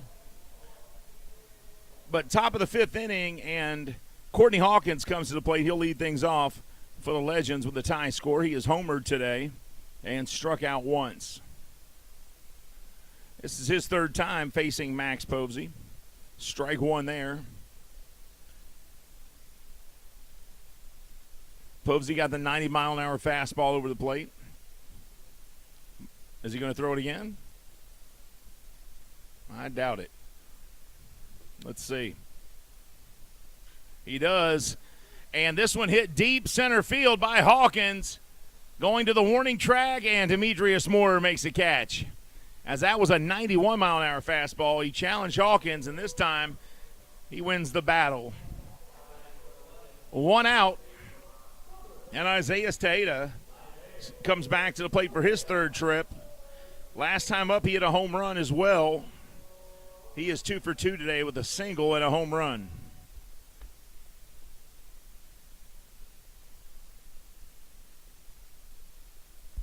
Tejada 250 average, 23 home runs, 66 RBIs. First pitch here from Posey. Inside, ball one. It's free for the kids today, folks. So if you're tuned in and watching the game, feed the dogs, grab the car, and head on out to the ball game, because the kids get in free all day today on Sunday. That pitch misses. 2 balls, no strikes.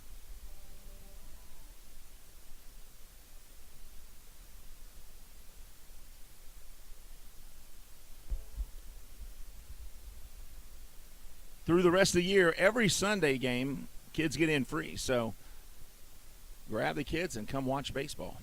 That one in there, strike one. So 2 balls, 1 strike now to Isaiah Tejada. He's 2 for 2 today with a home run and a single.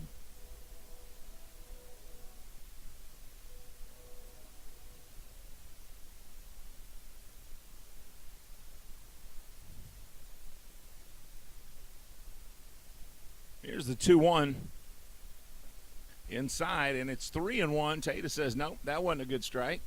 He was right. It was not. 3 balls, 1 strike to the first baseman for the Legends.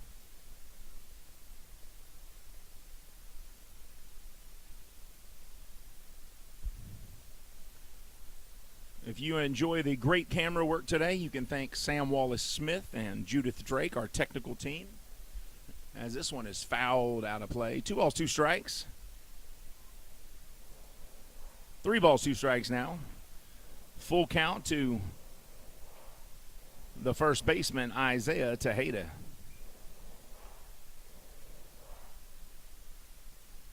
And he's looking over to the home plate umpire, Travis Lyle, says, hey, is it a full count?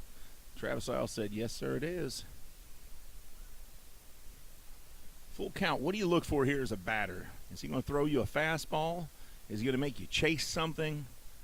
It's never as easy as it seems. I mean, even if you're told he's going to throw a fastball, where is he going to place it? How do you know it's going to be a strike? Hugh Davis says down and away. We'll see.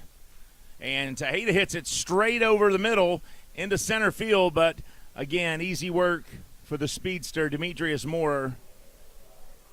Good look at him there. One of the nicer guys you'll talk to out here on the ball field, folks. And that is out number 2. Tejada flies out to center field just like his teammate did, Courtney Hawkins. That's the first time they've retired the Legends' first baseman. Tillman Pugh popped out to first, and then struck out a second time up. This is his 3rd trip to the plate. He is 0 for 2. That one high, ball 1. Sun popped out behind the clouds just now, and we've got plenty of sunshine out there.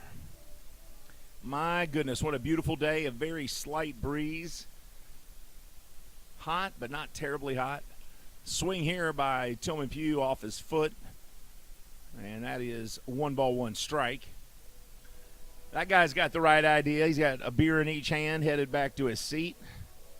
That's how you do it today, buddy. Nice hot day, some cold beer, and baseball. You still got a whole game after this one ends. You got 30 minutes between the 2 games. If you make it out right now and you're 20 minutes late, you still got a whole game. That ball misses. 2 balls, 1 strike now to Tillman Pugh, the second baseman.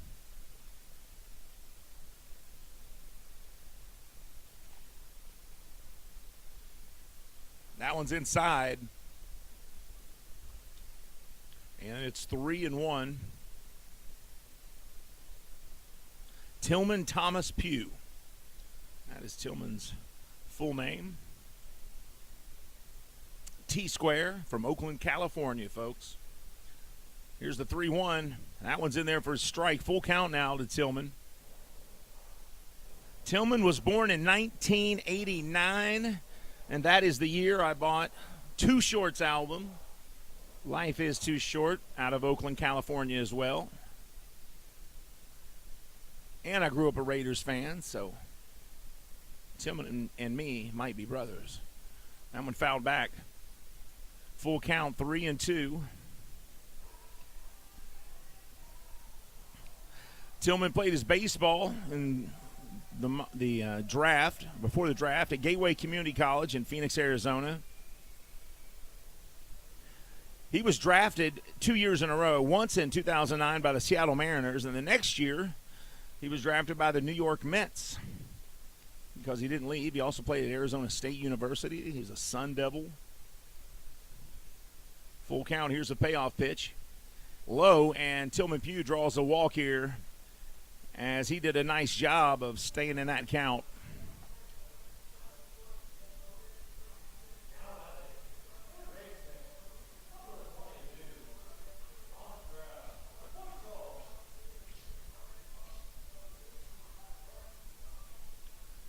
And now the North Carolina product, Montrell Marshall, coming to the plate. Montrell blasted probably the longest shot of the day today over left center out by the baseball.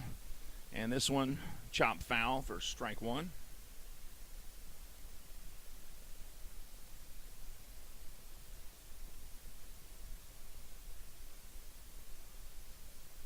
No balls, one strike. Montrell, a draft pick from the Cincinnati Reds back in, I believe, 2014 or 15. 0-1. That went outside. 1 ball, 1 strike.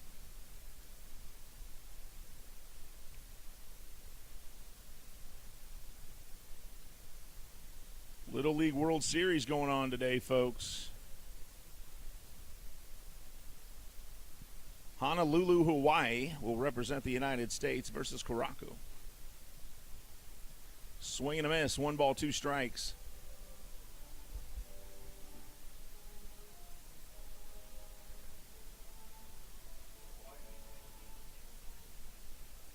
Yeah, Hawaii defeated Tennessee, a team that was from South Nashville, Tennessee. Honolulu won that game. It's funny because both of these places, Caraco is an island, and so is Hawaii, which speaks to the baseball being played on these islands, because what else are you going to do, swim? Yeah, but you can only swim so much, right? So both of these teams are island teams playing for the Little League World Series Championship. Check swing there. They look down to first. Manny says, no, sir, he did not go around. 2 balls, 2 strikes.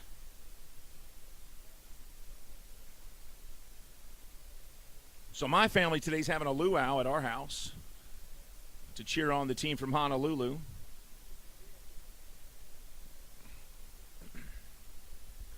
Two balls, 2 strikes.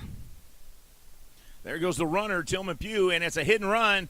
Pugh around second as that ball goes into center field, and he'll make it all the way to third. So Montrell Marshall gets his second hit of the day, a single to center field. And now runners at first and third with 2 outs for the Legends here in the top of the 5th.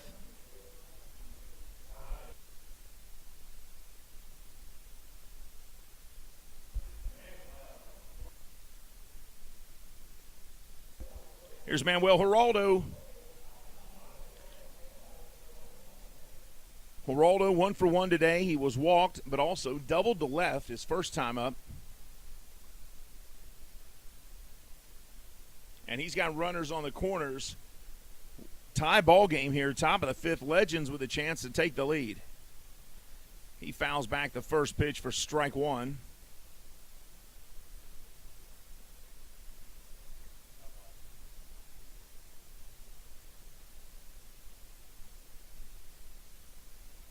Runners at first and third, 2 outs.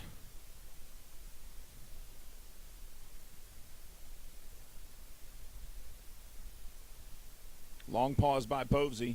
Checks the runner at first. Here's the 0-1. Swing and a miss by Geraldo. And Povsey ahead here, 0-2. 2 on, 2 outs, 2 strikes.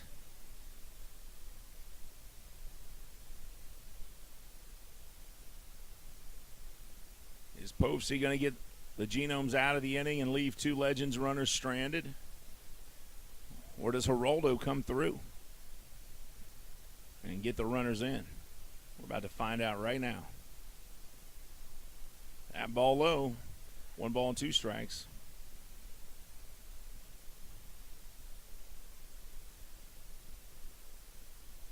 Thank you to our corporate sponsors like the Kentucky Lottery, fueling imagination, funding education. The Kentucky Lottery. Please play responsibly. Here's the 1-2 from Povsey. Swing and a miss, and he will get out of the inning. Two Legends runners stranded. We head to the bottom of the fifth. Tie score 5 apiece. This is Genomes Baseball on the Lexington Legends YouTube channel.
Welcome back to Lexington, Kentucky's Wild Health Field. Chase Valo will lead things off for the Genomes here in the bottom of the fifth inning.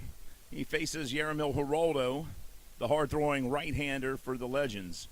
And he does not disappoint with a 95-mile-an-hour fastball to start the bottom of the fifth off for strike one.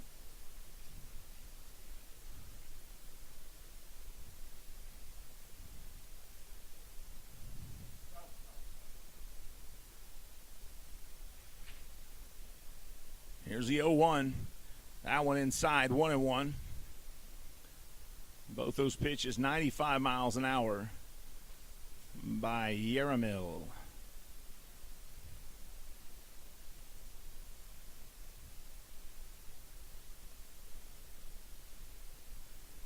Here's a 1-1. Chase Valo. That one outside, check swing, didn't go around. Chase Valo today, the catcher for the Genomes, has walked once and he was hit by a pitch as Dakota Freese plunked him on his second trip to the plate today. 2 balls, 1 strike.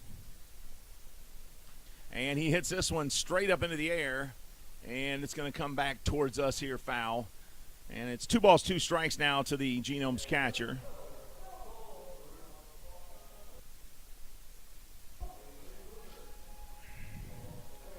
Two-two count, nobody on, nobody out. Bottom of the fifth, Valo leads things off here for the Gnomes. 205 batting average, 12 home runs for the catcher. This one outside. Count full now, 3-2. Don't forget this game, when it concludes after the 7th inning, 30 minutes later, we will start game 2 of this 2-game doubleheader. Not that we would have a 3-game doubleheader. Just want to make sure we're all on the same page. The right-hander, here's the payoff. Fouled back. Hits and back to the field on that foul ball as it hit right above us. Yermil Geraldo, 26-year-old on the mound for the Legends. Fastball, 94 to 97 miles an hour. 6'1", 180. From Santiago, Dominican Republic. Full count. Here's the payoff. And this one chopped foul off the foot of the catcher below.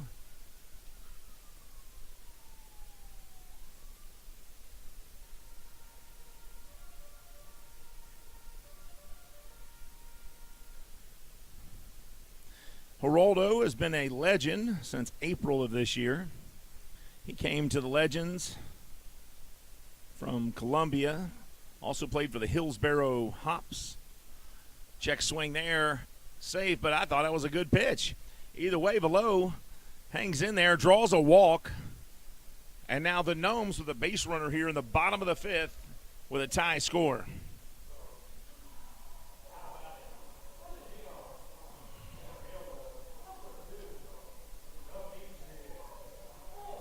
And Demetrius Moore coming up. He has walked both plate appearances today.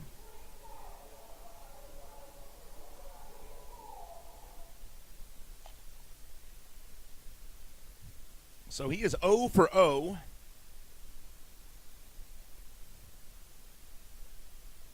That pitch gets away. Velo's going to run to second. There won't be a throw as he gets away from the catcher and to the backstop. It looks like they had pitched out just a little bit to try to throw it and pick him off. And it ends up being a wild pitch. And the former pitcher from the Visalia Rawhide here, 1 ball, no strikes to Demetrius Moore. Runner at second, nobody out. And this could be a possible bunt situation for Demetrius. And he does. He puts a bunt up, and it fouls off. 1 ball, 1 strike.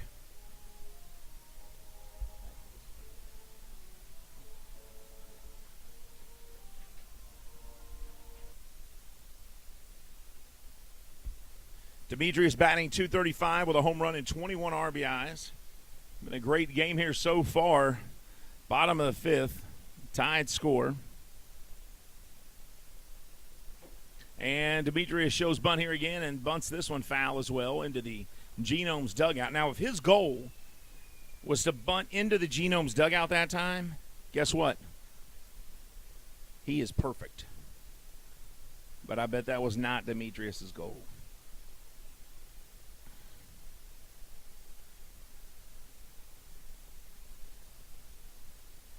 Two strikes on the center fielder here, 1-2. And don't let him get on the bases because you won't catch him.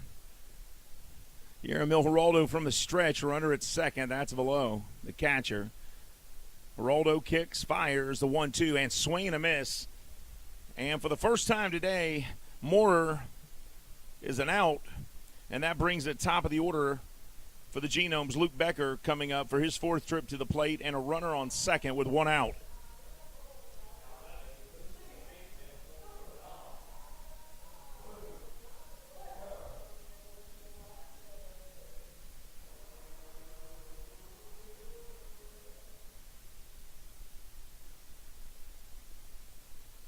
And now Luke Becker ready to go here. 1 out.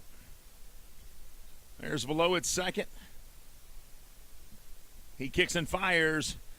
And that one, strike 1 on the outside corner, 88 miles an hour. Becker, the former University of Kentucky All-Star and All-SEC player for the Wildcats. Put up big numbers as a college player and still doing it now. This one fouled out of play, 1-1. or 0-2, excuse me. Becker leads the Genomes in just about every offensive category.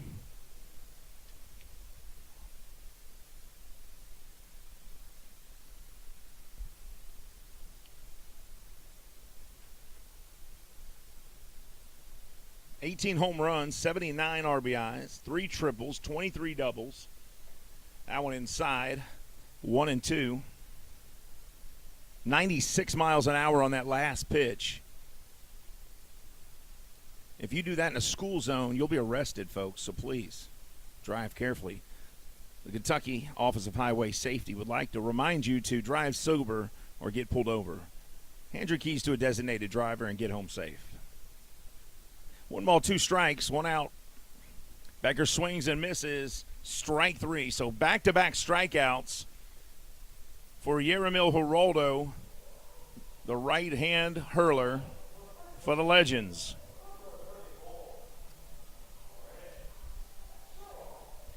And here's a former Boston College Eagle coming to the plate, the left-handed first baseman Chris Shaw.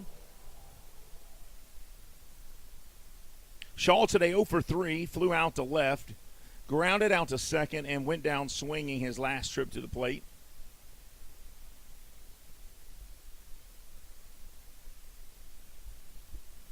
He's 0 for 3, 265 on the season, 15 home runs and 58 RBIs. And that one right down the pipe, 96 for a strike. Shaw wasn't too sure about it. He turned around and asked Travis Lyle again, and Travis confirmed, said, yeah, it was a strike.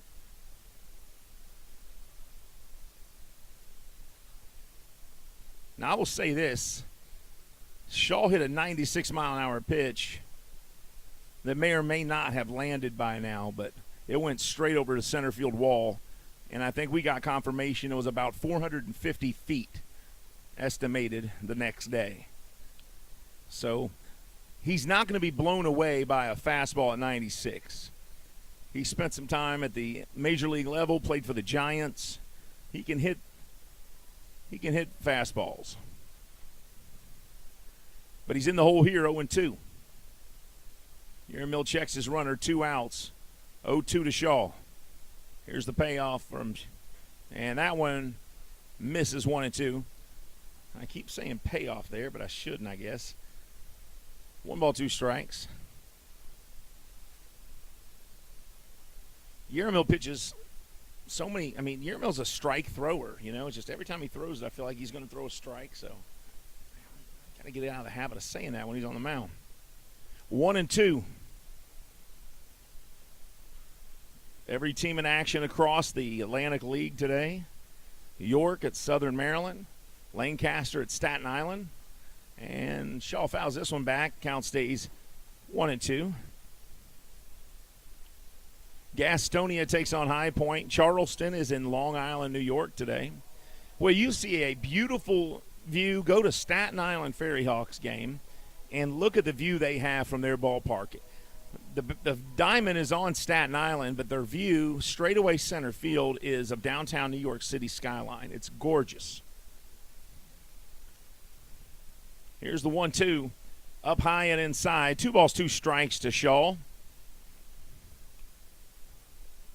Shaw was a first-round draft pick out of Boston College.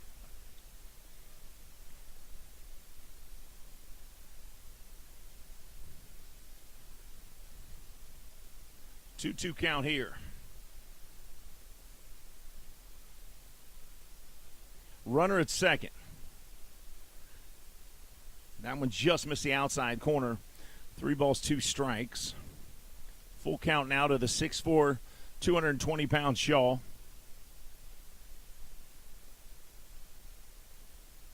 "28 years old, from Stoneham, Massachusetts.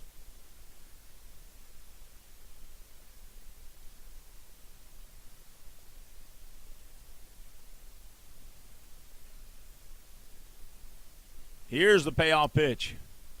This one fouled up into the air and back. Shaw signed with the Giants in 2015 in the first round. He had a $1.5 million signing bonus. and went and played at the Salem Kaiser Volcanoes, where as a first baseman he hit .287 with 12 home runs and led the Northwest League in 30 RBIs in 64 games, and then was promoted a couple times and finally made his debut with the Giants. The payoff, swing and a miss on a 96-mile-an-hour fastball from Geraldo. Strike three, and that ends the inning. After 5, we're at 5-5. Fives are wild here in Lexington. We'll be back right after this.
So, folks, we are about to start the sixth inning here, but one of the umpires, we believe, is starting to feel some of this 90-degree heat a little more than he expected. He is stepping off the field, and we're going to take a look at him, make sure he's okay. That leaves us with the two umpires, so they are going to see what needs to be done here to get baseball back in play. We thank you for standing by, and hopefully we'll have an answer soon enough. Thank you.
Folks, just want to let you know the home plate umpire, we think, may have been overheating a little bit, and they are checking him out.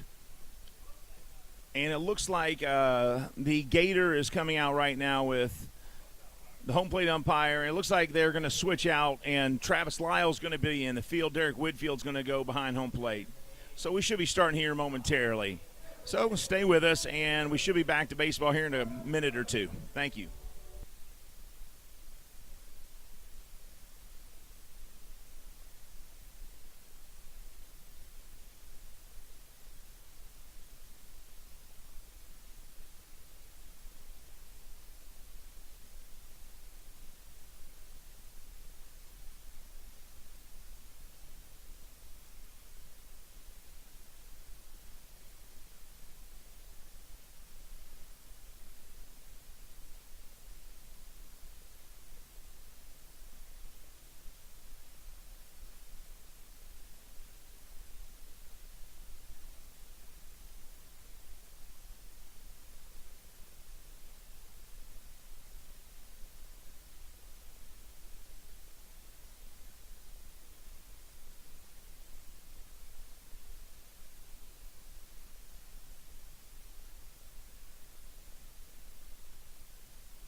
Welcome back to live action here at Wild Health Field in Lexington. And Wild Health is just what we had here is Travis Lyle, the home plate umpire, feeling the heat down there and decided that he needed to get the equipment off of him and get rehydrated. New pitcher on the mound here is Luis Guzman, strike one to the catcher, Gabriel Cotto. It could have been from Yermil Geraldo's 96-mile-an-hour fastballs, too. He was bringing the heat there. But, you know, it's 90 degrees outside, and on the field, you can bet it's 10 to 12 degrees hotter for the players and the umpires. And the home plate umpire especially, he wears the most equipment outside of the catchers, but he's out there in the top and bottom of every inning. The catchers get to at least get a little break when they go to the dugouts between innings, when it's their inning off from catching. 1-1 strike here to Cotto. And this pitch up high, 2-1. It's been a back and forth game today.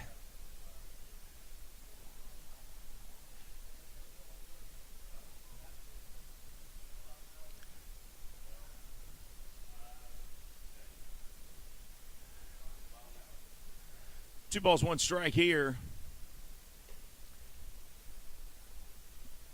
Now, we're being told from somebody in the dugout that Bob Howard is at third base, not Travis Lyle. And Manny Gonzalez is still at first base, Derek Whitfield at home plate. So that may have been Bob Howard behind the plate, not Travis Lyle. Of course, we didn't get our typical umpire card like we usually do, so. This one hit deep left field, going back to the warning track. And it's going to be a ground rule double for Gabriel Cotto here in the top of the sixth. And that's how the Legends lead things off with a double from their catcher. And that's his first hit of the game. So he'll go 1 for 3 with a double to left.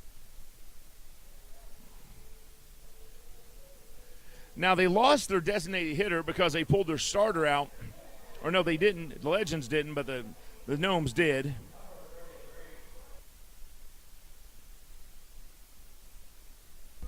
TK Kuntz into the game.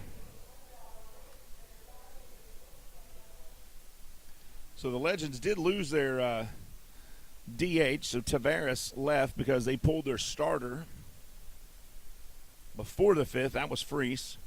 And TK will come in and take Yermil Geraldo's place at the plate as he shows bunt, and it's fouled off for strike one. Want to thank all the viewers for staying with us through the health check on our official. And hello to everybody at First Baptist Church in Lawrenceburg, Kentucky that is watching the game today, where my two boys play basketball.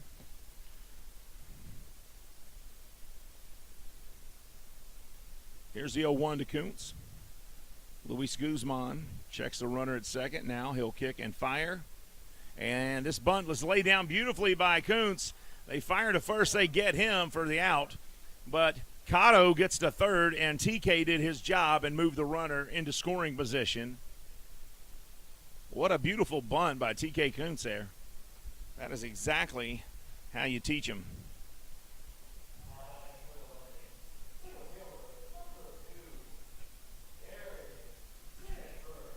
And now top of the order for the Legends, the number one hitter coming up, Darian Sanford.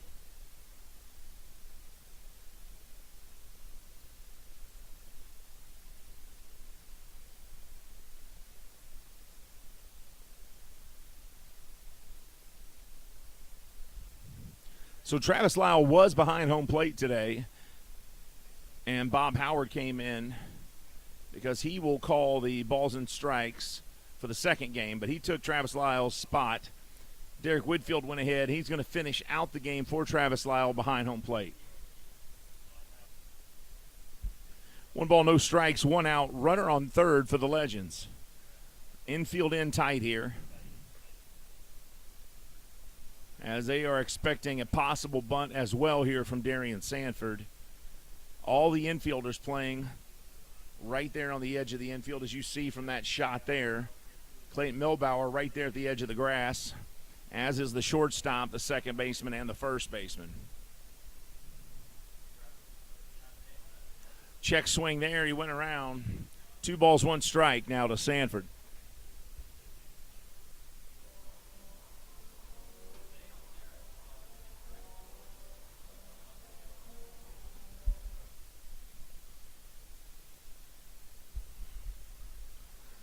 Two balls, 1 strike. Luis Guzman on the mound.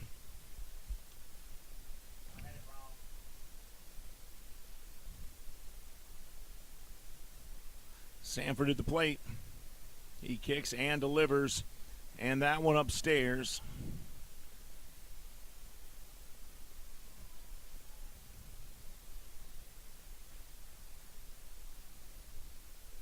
And now it's 2-2. No problem.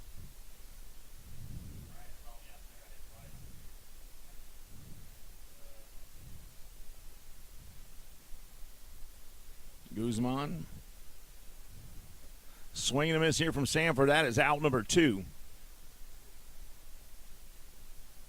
And now Tio Martinez, the right fielder, will come up and try to get the runner in to give the Legends the lead here in the 6th.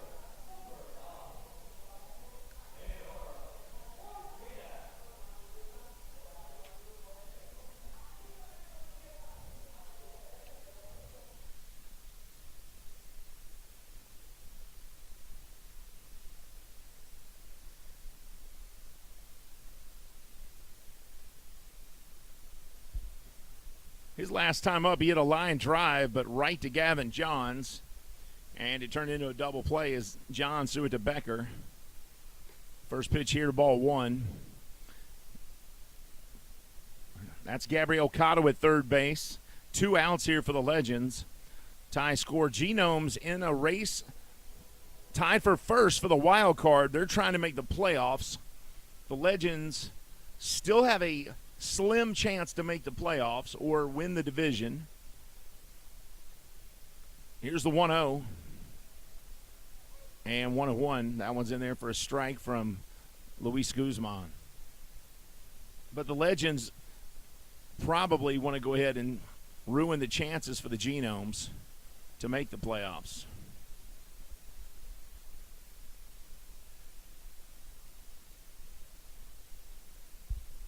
Genomes won here Friday 6-1 as they came out swinging because last series the Legends swept them. And a rocket to third caught by Clayton Milbauer. And Tio is furious that didn't get in the gap somewhere. As you watch the replay here, bam, right there. And Milbauer snags it. That ends the top of the 6th. Genomes coming up in the bottom half of the inning. Tie score from Lexington. Game 1 of this 2-game series. Remember, this is a 7-inning game, so we got an inning and a half left of this one, folks. Stay with us.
Back to the live action here, bottom of the 6th.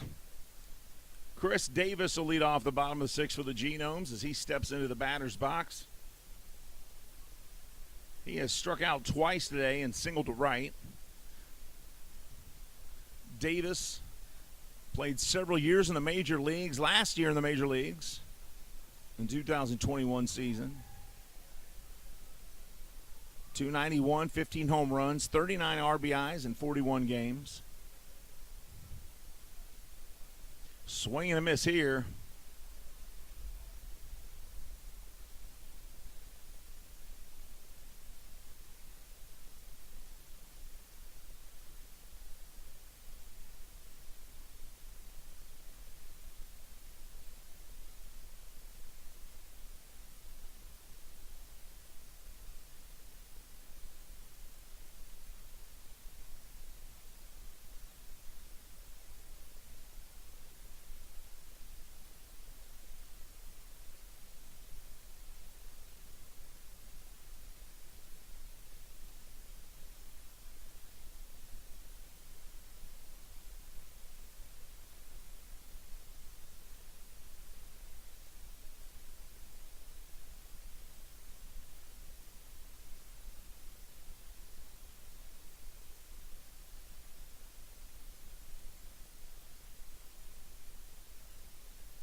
Jimmy Paredes, third time to the plate for him. He's 2 for 3 today with a double, a single. He struck out his first time up, and after that has gone 2 for 2 since. Lusk looks in and fires. Paredes hits the first pitch he sees straight to right fielder Martinez, and that is out number 2. 2 up, 2 down on 5 pitches here in the bottom of the 6th. And now Felix PA. We'll see what he can do.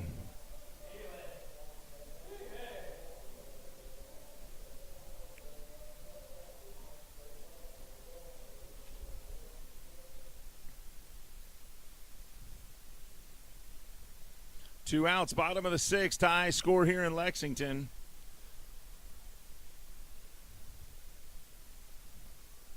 First pitch from Lusk outside, ball one, 91 miles an hour.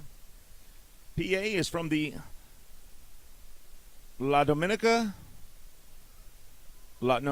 Ramona Dominican Republic. He played for the Chicago Cubs, the Baltimore Orioles, and the Pittsburgh Pirates. 2-0. This one sails outside as well.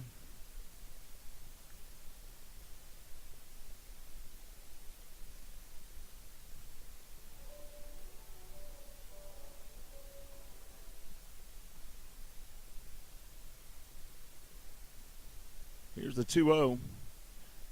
Inside, 3-0 to PA now. The 37-year-old left-hander, 6'2", 190. Lance Lusk looks in.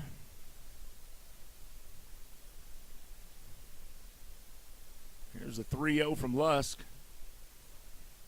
Strike one on the outside corner.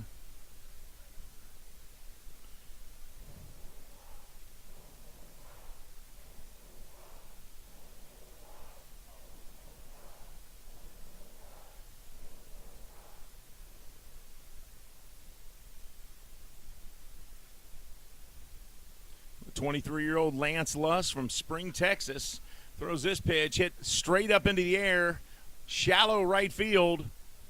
Martinez stays with it and makes the grab, and that'll end to 6. We're headed to the 7th. It is 5-5. And the last inning for the first game of this doubleheader coming up. Stick with us, everybody. This is Genomes Baseball on the Lexington Legends YouTube channel.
Top of the 7th inning here, Lexington, Kentucky's Wild Health Field. I'm Steve Tressler, everybody. It is Genomes Baseball Legends And Genomes tied at 5. Ashley Grigsby was going to be on the call with me today, but the work of Ashley Grigsby is never done. Major League Baseball called her to do some work for them today, so I will be solo on the broadcast. So low you can't hear. That was a little joke about voice inflection, and never mind. 1 ball, no strikes to Courtney Hawkins, who leads off the top of the 7th here. True enough. Boy, way ahead of that pitch. He hits it into the Genomes dugout and smiles. 1 ball, 1 strike. Hawkins from Corpus Christi, Texas. Big guy. Out of a big state. He was big enough to have his own area code. 61214. That was actually called Courtney Hawkins' zip code. No, that's not true. 1 ball, 2 strikes, but he did live in Corpus Christi, Texas, and he's hit a few baseballs from this field that were awful close to getting back home to Corpus Christi in his career as a Lexington legend. He leads the Atlantic League in homers with 37, one of those today. And this ball chopped at and fouled off. Courtney just keeping himself alive there at the plate, knocking that strike away from the strike zone. 1 ball, 2 strikes. Tie game in Lexington, Kentucky between the Genomes and the Legends. These teams share Wild Health Field. They'll play 41 times this year. Here's the 1-2. And this one ripped to short. He's moving down the line pretty good. Are they going to get him? They do. As the throw from Johns to Chris Shaw at first gets Hawkins. Diogenes Almengo is the pitcher on the mound for the Genomes. He is from the Dominican Republic. Santiago, Dominican Republic. He was born June 2nd, 1995.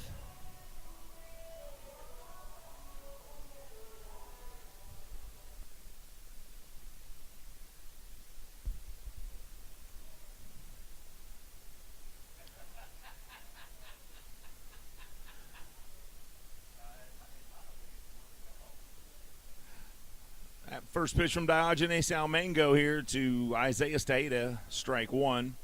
Diogenes 6'2", 190, good-looking hair there as you see it. Number 26 player on your screen. The 27-year-old. Here's the 0-1 to Tejeda inside. 1 ball, 1 strike. Almengo played AAA ball. That was as high as he had gotten. That was last year. Throws mid-90s with that fastball. 1 ball, 1 strike. And that one in there, strike 2.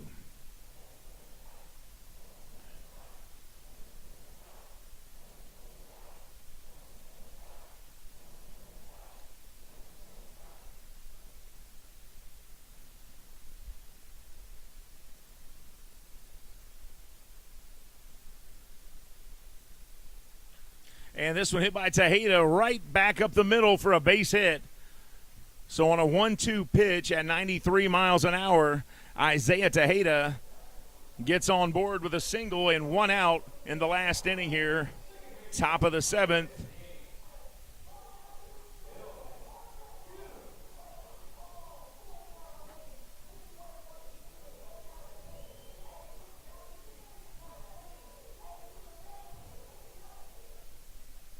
And here's Tillman Pugh, the Cincinnati Reds draft pick.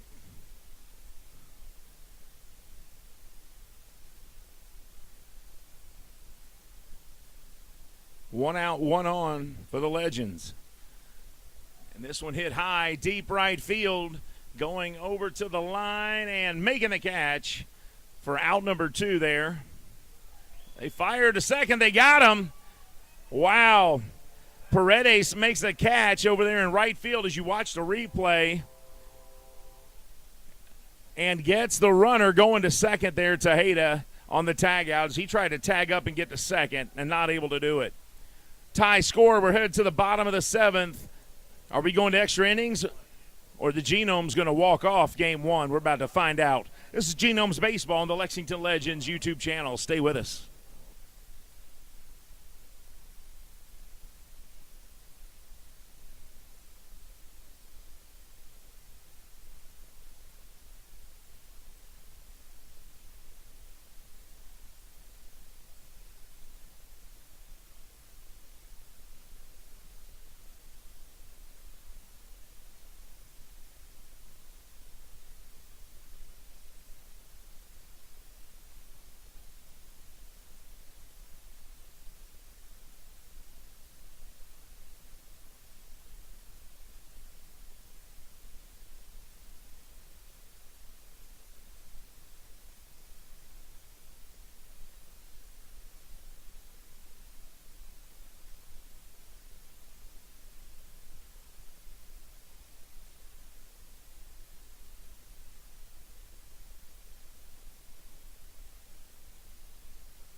Bottom of the seventh inning.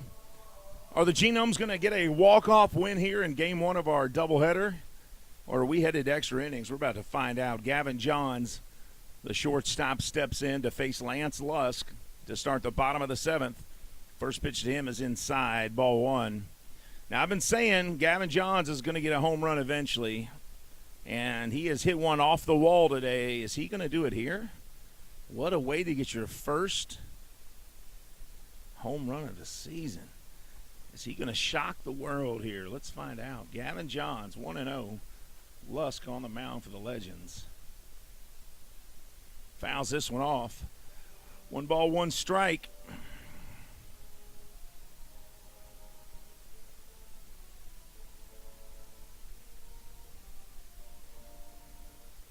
Johns, born in February of 1997, February 16th, which I believe is Michael Jordan's birthday as well. Played college baseball at Tennessee Tech from Wildomere, California. 1 ball, 1 strike. You can find Gavin on Twitter at stinglikeA_G.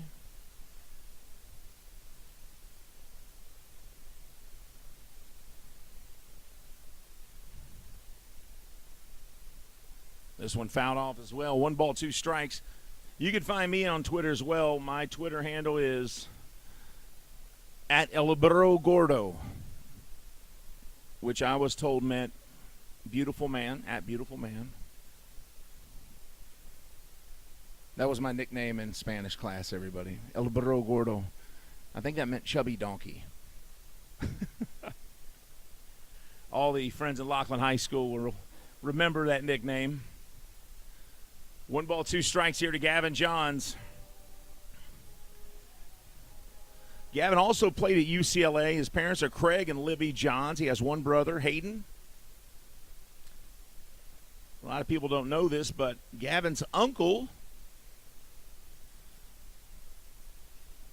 I believe, Dick Mills, pitched for the Boston Red Sox in 1970. His cousin Ryan Mill was drafted by the Minnesota Twins. He fouls this one off as well. One of his favorite MLB players growing up was Manny Ramirez. Now, he played high school ball about the time I was in the Marines, or he was born, actually, about the time I was in the Marines, and he was living in Temecula, California during high school. Temecula is right next to Camp Pendleton in California. Here's the 1-2 from Lusk after Johns fouls off several pitches. And this one fouled off as well. So now that is 5 foul balls from Gavin Johns. And there's a lot of kids here today. So what a great guy, fouling all those pitches off so these kids can get baseballs. I bet that's what he was talking about before he came up to bat. He goes, watch this. I'm going to make sure every kid gets a baseball, Ashley. You know it? Ashley rolls her eyes, goes back to work. Johns at the plate, 1-2. Lusk from the stretch. Here's the 1-2. And this one chopped over to third. Marshall grabs it, fires to first. Johns head first slide, and they say they got him. Wow. Let me look at this replay. That was a bang-bang play. Marshall, the sure-handed glove at third, fires to first, and ooh. Can you slow that down? Let's see if we can slow that down.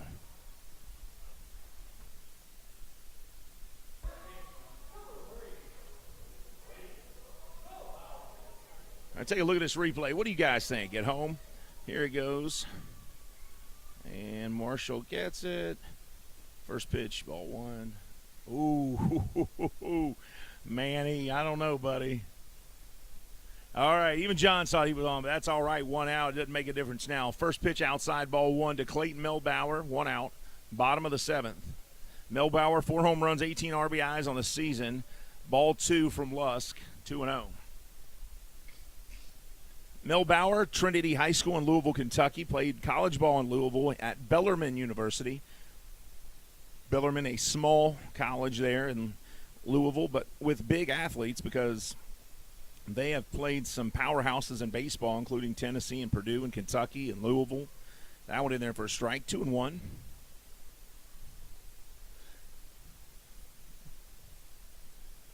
The best compliment you can give a baseball player is that they're a baller. Or they're a ball player. And this guy is a ball player.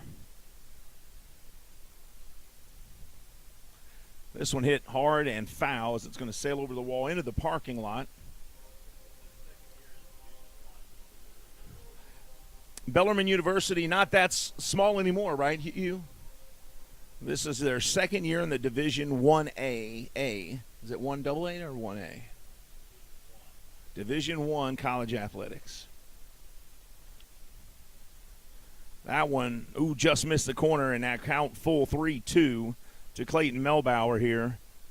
Bottom of the 7th, last inning, possibly, of Game 1 right here. Game 2 will be 30 minutes at the conclusion of this game. Hello to everybody in Boyd County, the Ripken All-Stars that are here. Swing and a miss, and that is out number 2 as Lusk strikes him out.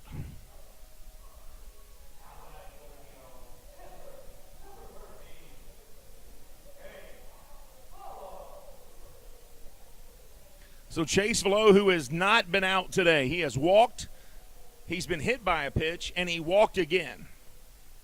So he is 0 for 0 officially. Colin Cropley, I know you joined us from Concord. Hello, man. Good to see you there. Concord, New Hampshire in the house. And this one hit high into the sky. If it stays playable, it'll be out number 3. Montrell Marshall looking for it and lost it, but you know what? He made the effort, and it sails foul, strike 1.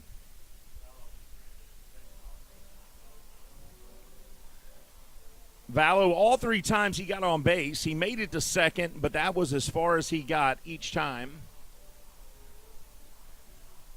Legend scored 1 in the first on a Courtney Hawkins home run blast. Genomes scored 1 in the second. Legends came back, scored 2 in the third. Genomes answered with 2 in the third. Legends said, okay, we'll score 2 in the fourth. Well, the Genomes scored 2 in the fourth. And nobody has scored since, and that's where we are. Tie ball game 5-5 here in the bottom of the 7th. Second pitch here, 1 ball, 1 strike. That one was 92 miles an hour from the 23-year-old Lance Lusk. Chase Velo earlier this season had a 2-home run game, I should say. That went upstairs, 2 balls, 1 strike. Then was out for a little bit with an injury and has come back.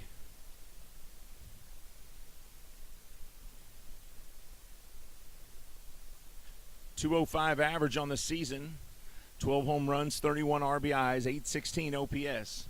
2-1 the count, 2 outs, bottom of the 7th. That one right over the plate. Derek Whitfield says strike 2, and it's 2-2. Final from Major Leagues. Washington Nationals take game 3 after losing the first 2 to Cincinnati. They win today 3-2 in Cincinnati. This one fouled off. 2 balls, 2 strikes. I want to thank all the viewers for joining us here on YouTube, on the Lexington Legends YouTube channel. And thanks to our corporate sponsors like the Kentucky Lottery, fueling imagination, funding education, Kentucky Lottery. Please play responsibly. And Benjamin Moore Paints.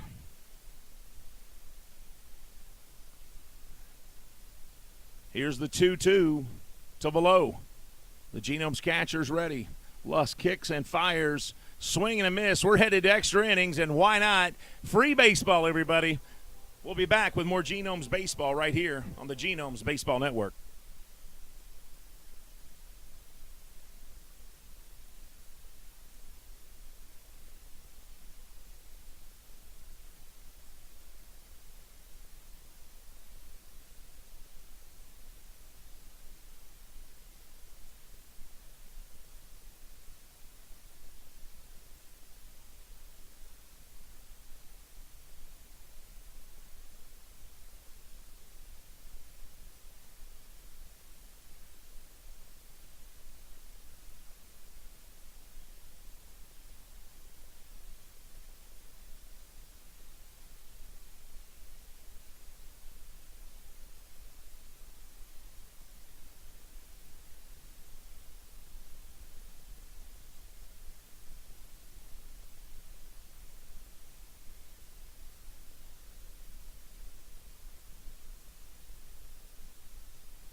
Welcome back to Lexington, Kentucky, everybody. Montrell Marshall steps in. The pace of play runner is Tillman Pugh at second. And the first pitch here, strike 1 to Marshall. Robbie Ross Jr. on the mound. If the name sounds familiar, he had a nice little career with the Boston Red Sox. And now he'll step off, strike 1. So Major League Baseball, as well as the Atlantic League, which is what we play here in Lexington with the Genomes and the Legends, is an official partner of Major League Baseball. It is a partner league, so rule changes make their way to Major League Baseball typically through the Atlantic League. They try the rule out first here.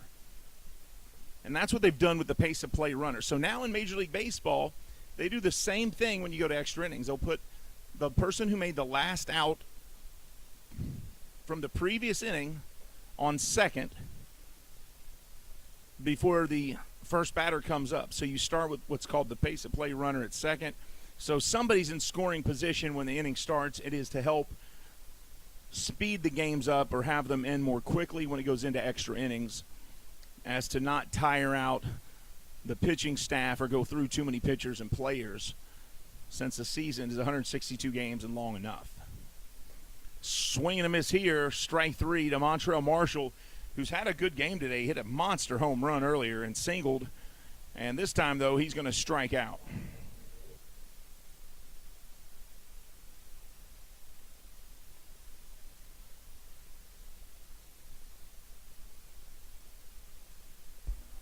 So they strike out Montrell Marshall, and now looks like Robbie Ross may have hurt himself or something. That is Mark Minikasi at the mound, the manager. So I'm not sure what he's doing up there, but unless he hurt himself or maybe Ross saw something and he wants to talk to the coach about, but that's not the trainer, so he didn't hurt himself. This has got to be counted as a mound visit. So what's the umpire going to say? Yep, mound visit. So that counted as an official mound visit. So Tillman Pugh still at second as Manuel Geraldo comes up to the plate.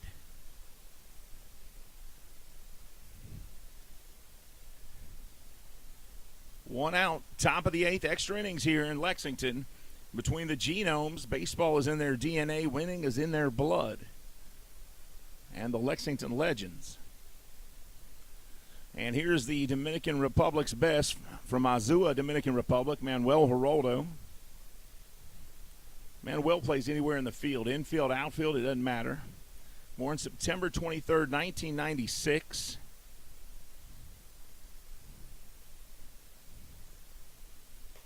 His first pitch is outside, ball one.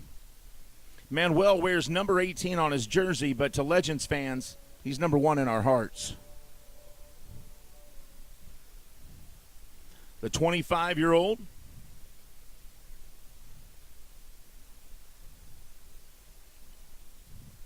played for Gastonia's Honey Hunters this year and was traded to the Legends. And I think the Legends got a good deal on that trade.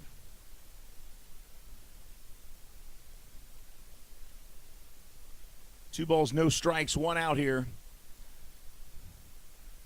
We are in the eighth inning of a 7-inning scheduled game, as this is game one of a 2-game set here today in Lexington.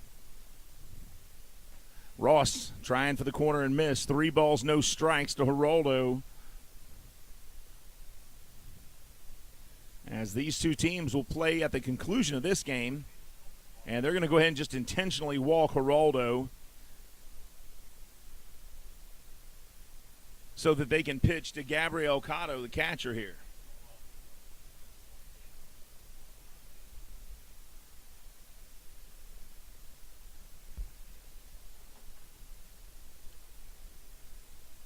So 2 on 1 out now for Gabriel Cotto, the catcher.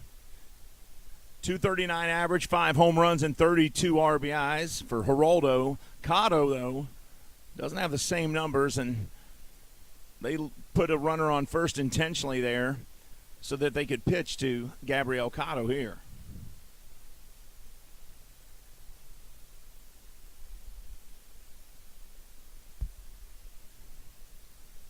Runners at first and second. Here's the 0-1 from Ross. Right down the middle, strike 2. That one 91 miles an hour from the former Bo Sox pitcher who grew up here in Lexington.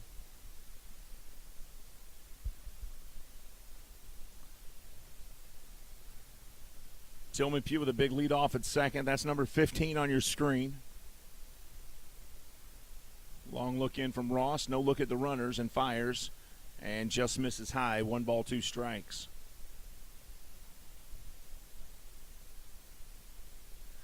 And it is almost time for baseball trivia. So put your thinking caps on, folks, as we have a baseball trivia question coming up right after this next pitch.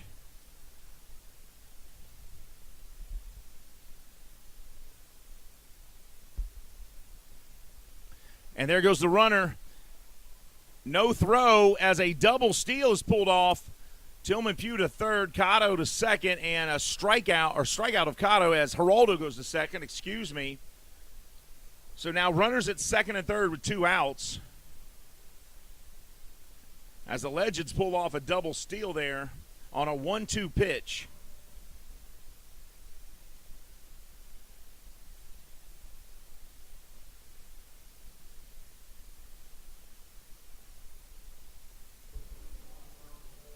And here's Trey Hunt, as he will be the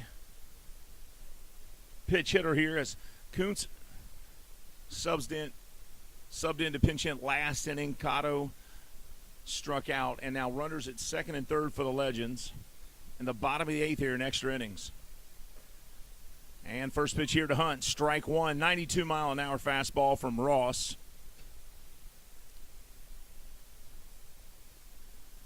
Who holds the American League and National League record for consecutive quality starts within a single season? That question is for Hugh Davis, because that is an intense question. Who holds the AL/NL record for consecutive quality starts within a single season?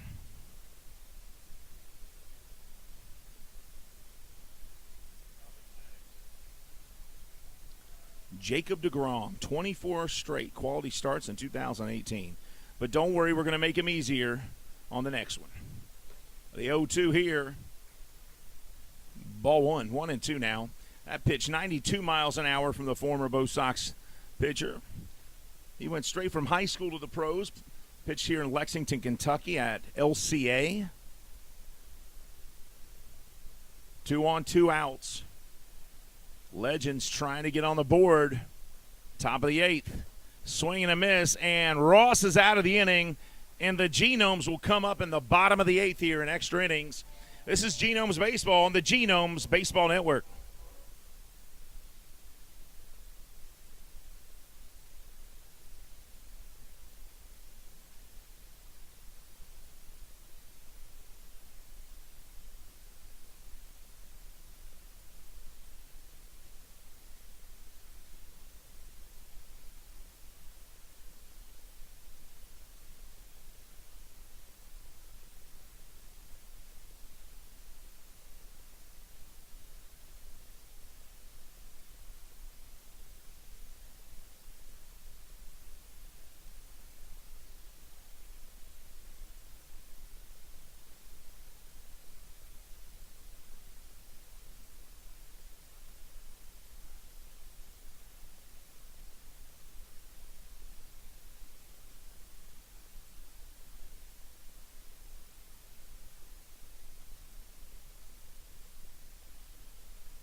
Welcome back to Lexington, Kentucky's Wild Health Field, everybody.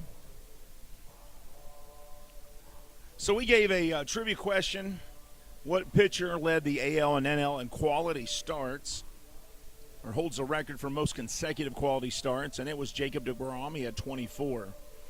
But for those of you that are casual watchers of baseball, that probably meant nothing to you to hear quality start. And to be quite honest, I didn't know what it meant 100% either. But here's the definition. In baseball, the quality start has effectively replaced the complete game for a pitcher. It used to be teams would measure a pitcher by how many complete games he had. A quality start, though, is a start where the pitcher goes at least 6 innings and doesn't allow more than 3 earned runs. So anytime a pitcher goes at least 6 innings completed with less than 3 earned runs, that is considered a quality start. And that is what teams use now to see if they do have an effective pitcher. Yuri Perez will be at second. He is the pace of play runner here in the bottom of the 8th. Demetrius Moore showing bunt. He's at the plate. And that pitch right at Moore almost hit him, 94 miles an hour, and he was able to get out of the way, thank goodness. So Yuri Perez is a pinch runner.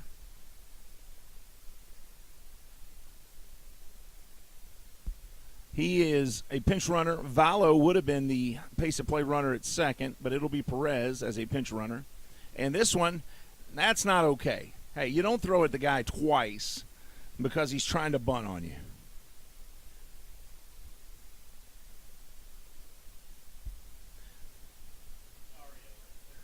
New pitcher on the mound is Anuris Rosario, a right-hander, 6 foot, 165, born in March of 1995. 2 balls, no strikes. 2 times he came close to hitting the center fielder there. This time he pitches outside. It's 3-0. And I'll say this. That guy at the plate, Demetrius Moore, is one of the absolute nicest guys you'll ever talk to. Truly. 3 balls, no strikes to Moore. That one in there for a strike. 93-mile-an-hour fastball. Anuris Rosario from Santiago, Dominican Republic. And now showing bunt again. And that one's low, ball 4. And so Demetrius Moore and Yuri Perez on the bags, probably the 2 fastest guys on the team on base. And the best hitter on the team walking up in Luke Becker.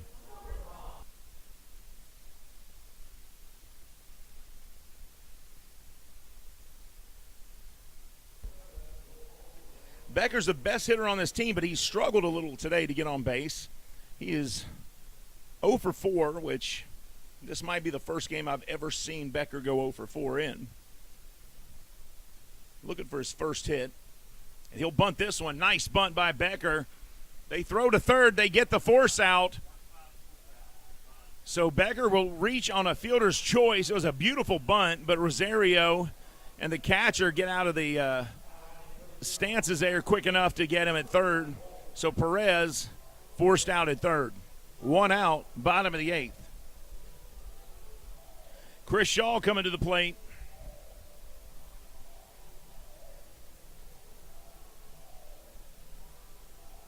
Shaw, the big left-hander, to face Rosario. Rosario was in the Cubs organization at one point, the 27-year-old. Steps off the rubber there, sends the runner back.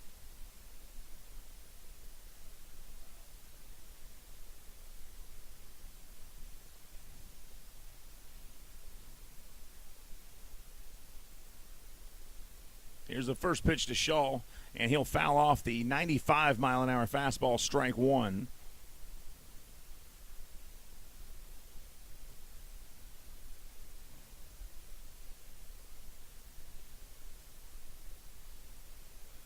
No balls, 1 strike, 1 out here. Bottom of the 8th in Lexington. Game 1 of our 2-game set. Both games scheduled for 7 innings, but as you can see, even the best laid plans don't always go through. This one chopped over to first base. They step on first. They get out number 2. Tejeda gets Shaw before he can get there. The runners advance, and there's 2 outs now.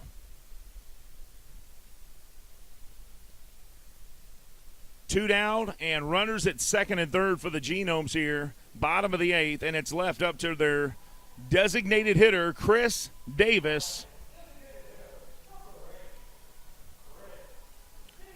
Now, if that name Chris Davis is familiar to you, it should be. He played for the Brewers and the A's and was the American League Home Run King in 2018 at the plate. First pitch to Davis inside, ball 1. He hit 48 home runs in 2018 and was crowned home run champion for that year in the American League.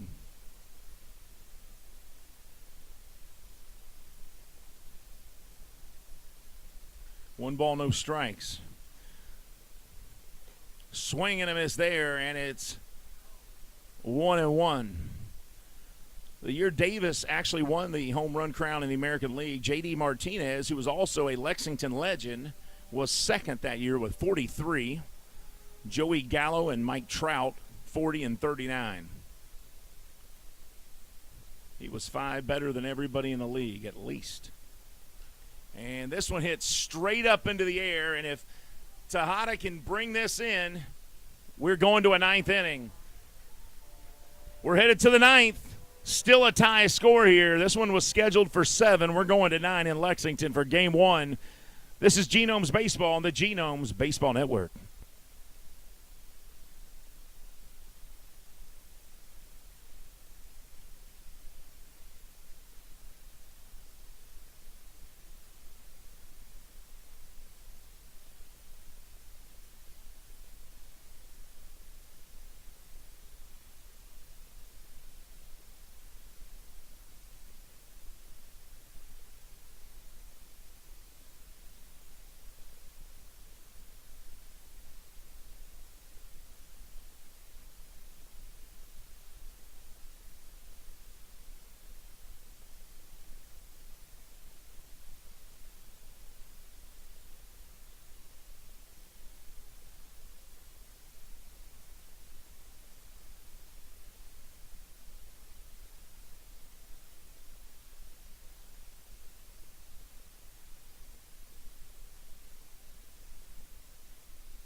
Welcome back to Lexington, Kentucky's Wild Health Field, everybody. We are on our 9th inning here in Lexington.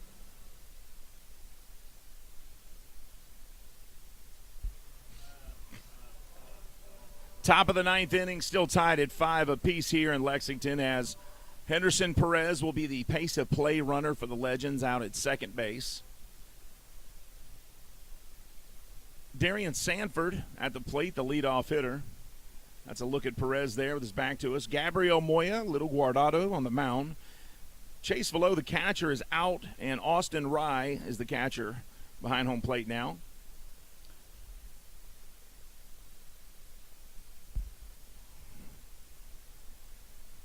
This game was scheduled for 7 innings, the first of a doubleheader, and we are in game 1, the second extra inning here in the 9th. And this beautiful bunt put down by Sanford, and there's miscommunication. And Little Guardado lets it go, as does Melbauer. Sanford reaches first, and that's a base hit, folks. So runners at first and third. Henderson Perez makes it to third, and both runners safe with no outs. The Legends have runners on the corners here, top of the 9th.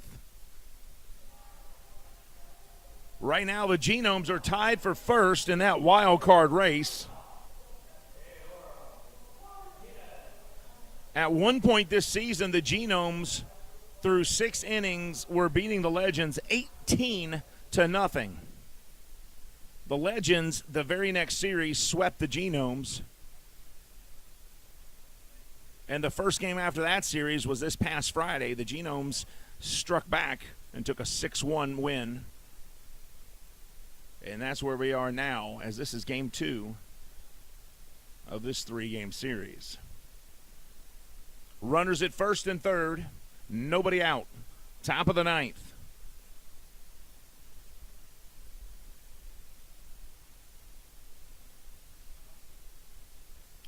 And here's Teo Martinez.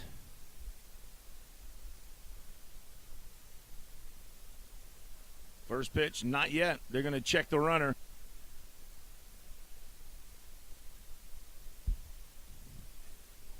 Henderson Perez at third, Teo Martinez at first. Not Teo Martinez at first. That was Sanford at first. Excuse me. Sanford at first. Perez at third. Teo Martinez at the plate.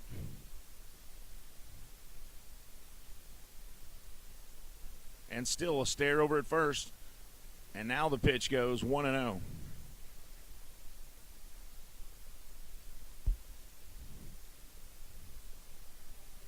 Teo batting .202 with 6 home runs and 24 RBIs. He's got a .632 OPS. Now OPS is on base percentage plus the slugging. You just literally add those two numbers up. Their on base percentage, how many times they get on base, to how many times they come up to the plate, and you add their slugging to that, and that's where the OPS comes from. Here's the 1-0. Nope, he's going to throw over to first again and keep Sanford there. Gabriel Moya, that's a good look at him. Gabriel Moya has a beautiful family. I've met his wife, and he has 2 beautiful kids, a son and a baby girl daughter. And whenever his son is here, I'll say, "Who's your dad?" And he says, "Little Guardado." Here's the 1-0. Long stare from Moya, kicks and fires. Outside, 2-0 now to Martinez.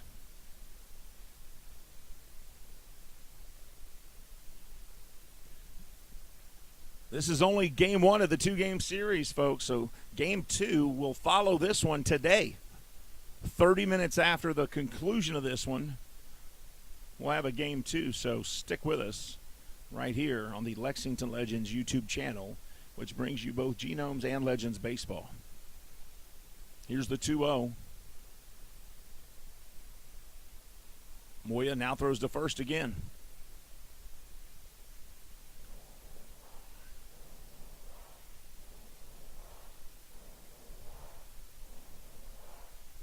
Sundays are free for kids, folks. If you are in the area or surrounding areas here in Lexington, you could drive down here right now and see a full game of baseball, and your kids get in free. Here's the 2-0 from Moya. Long stare at first, and he throws again. Fans getting a little antsy, not liking all these throws to first.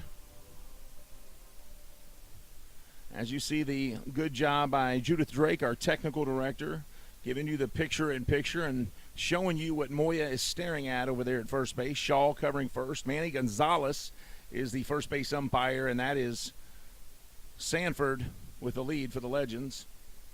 The 2-0 outside, 3-0. He may not have to worry about first anymore because if he walks Tio, he'll have bases loaded and nobody out for the Legends.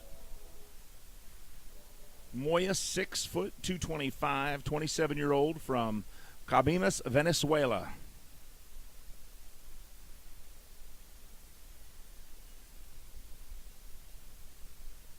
Here's the 3-0. And he did. He walked him. So the base is loaded now.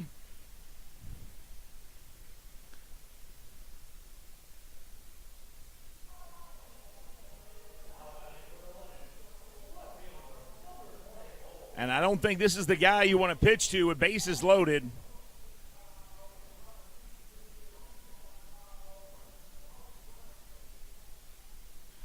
Courtney Hawkins coming to the plate with bases loaded. He is currently the leader in the Atlantic League with 37 home runs. One of those was today. And he has bases loaded. He's a .292 hitter. He hits for average, hits for power, OPS over 1,000. Swing and a miss here, strike one. Moya did play in major leagues. Played for the Arizona Diamondbacks in 2012 and 13.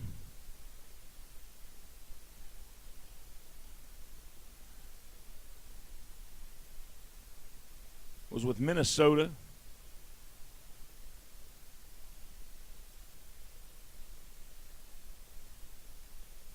Here's the 0-1 to Courtney Hawkins. And he'll chop this one foul.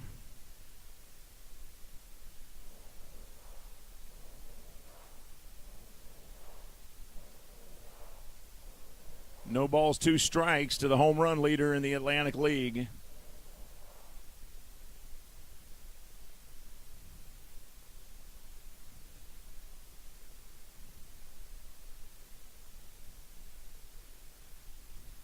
I believe his only major league team, though, was the Twins. Yeah, 2018, but the Twins was his only year in the majors.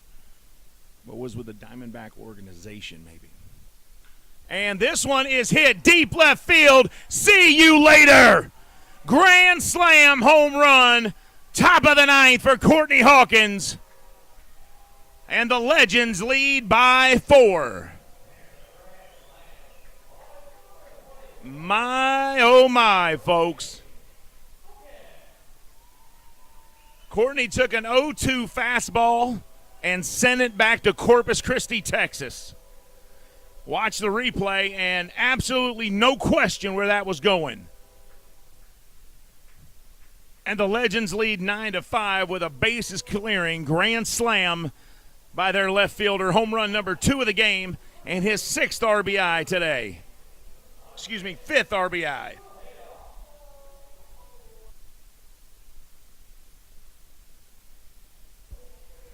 Home run number 38 for the Atlantic League king right now in the home run department. And I hear the fire department out there, they got to put that ball out because it's on fire. 9-5 lead. Here's Isaiah Tejeda, the first baseman, and strike one to him from Moya.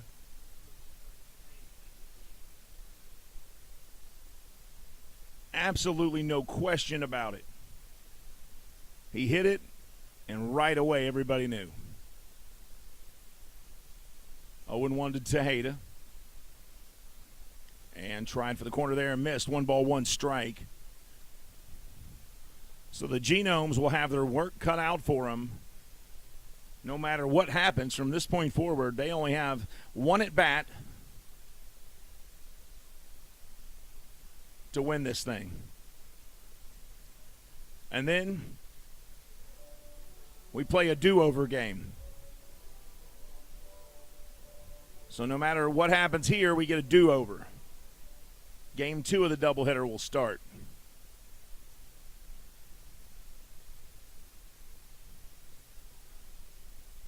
Two one to Tejeda. And that one in there, strike two. 2-2. Tejeda 252 average on the season. He's second on the team with 23 home runs and 66 RBIs. That is second on the Genomes in both of those categories.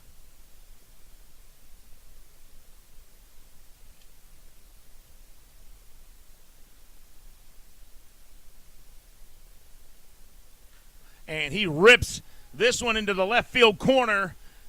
And that's going to be extra bases for Tejeda as he heads to second. Throw comes, and he's safe. So after a grand slam home run, now the Legends just rubbing it in with a double from their first baseman.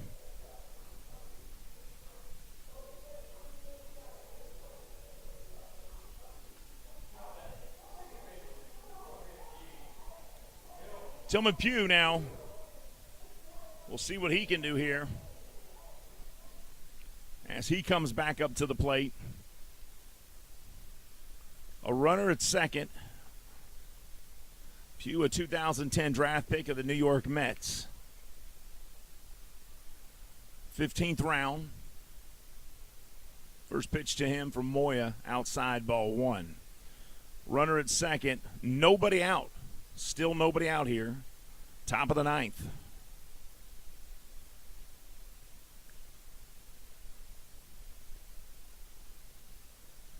Long look in from Moya. Number 13, your screen, Tejeda at second. That pitch in there for a strike, 1-1. What a game we've had today. Legends a run in the first. Genomes a run in the second, tied it up. Then the Legends score two in the third. Genomes come back in the bottom half of the third and score two. This one fouled off, 1-2 to Pugh. Legends come out in the fourth with the game tied at 3 apiece. They score two in the top of the fourth, take a 5-3 lead. Then the Genomes in the bottom of the fourth come out. They put two on the board, tie it up at 5. Neither team scores over the next 3 innings into extra innings. And then in the ninth, a grand slam home run by the Legends left fielder, Courtney Hawkins. And now this one up the middle by Pugh. They'll get one out as Pugh is thrown out at first by Becker. 4-3 on your scorecard, and there's one out and a runner at third.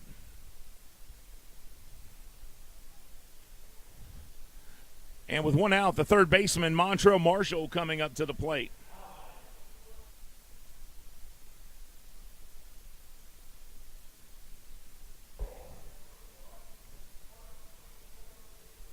Marshall second on the team in hits. 87 hits for Montrell. He's second on the team in doubles. 19 doubles on the season. 1 on, 1 out. Moya kicks and fires. And that one hits the corner, strike one. Plenty of fans still here. More on the way for the game 2, I'm sure. You can still make it yourself. You bring the kids. They get in free today. That pitch misses there. 1-1 strike. Plenty of fans on the third base side here. Everybody's sitting in the shade like they should. A few fans are braving the sunshine out there. 90-degree heat. Getting some sun on them. Not too many, though. Here's the 1-1. Swing and a miss by Marshall.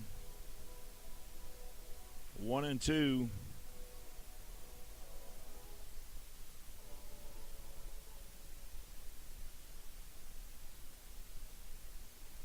91 degrees. It's gotten a little hotter as the game has gone on here in Lexington. And that helped Courtney Hawkins because he heated up as well. And this one outside, 2 balls, 2 strikes to the Legends' third baseman, Montrell Marshall. 17 home runs and 56 RBIs for the third baseman. Batting .249. He had a 3-year break from baseball and decided to come back and do it again. And here in Lexington, we're glad he did. He was a Cincinnati Reds draft pick. That one outside. Full count now to Marshall.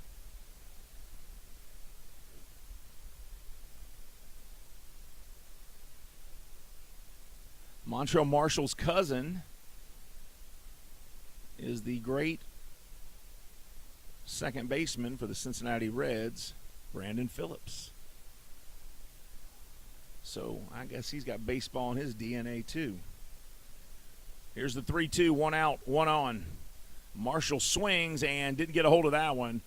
Strike 3, and that's out number 2. And now Manuel Geraldo with 2 outs will come up and see if he can bring the runner in on third.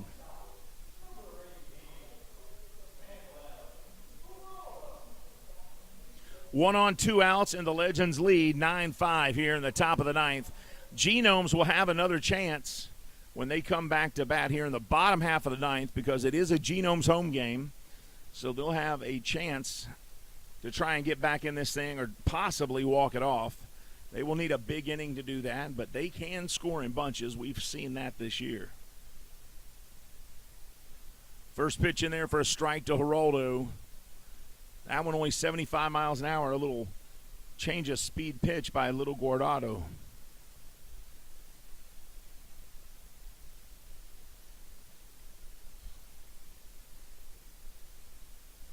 Oh and 1. From the stretch, kicks and fires, swing and a miss here, and 0-2 now. So now the Genomes just a strike away from getting out of the 9th, where the Legends have scored twice as many runs in this inning as they have in any other inning this game, all on the strength of a grand slam home run from their left fielder. And this one fouled back by Geraldo. And straight into one of the suites because the door was open. How about that? That was an easy foul ball souvenir. And 0-2 now. Geraldo stayed alive on that one.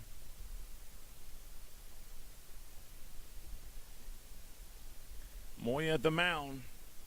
Geraldo at the plate.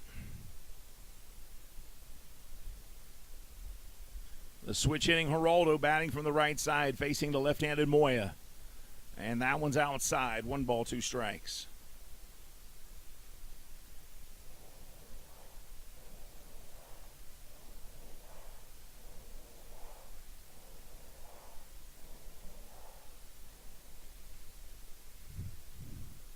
Top of the 9th, Legends get a grand slam from Courtney Hawkins, take a 9-5 lead. 1 ball, 2 strikes, 2 outs.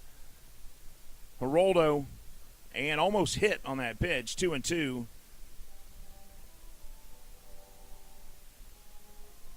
Isaiah Tejeda, the first baseman for the Legends, standing on third base. 2 balls, 2 strikes, 2 outs, 2 extra innings. And here comes the 2-2. Swing and a miss, and that will end the top of the 9th. Genomes need 4 to tie it, 5 to win. Can they do it? Or are they going to have to do a do-over and try again in game 2? 9-5. We'll be back with the bottom of the 9th, everybody. This is Genomes Baseball on the Lexington Legends YouTube channel.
Daniel Gibson on the mound for the Legends. Took a little extra time during warm-ups. Gibson got hit with a baseball, so they went out to check on him, make sure he was okay. Jimmy Paredes at the plate. Genomes trail by 4 here. Bottom of the ninth, first pitch from Gibson, 91-mile-an-hour fastball, strike one.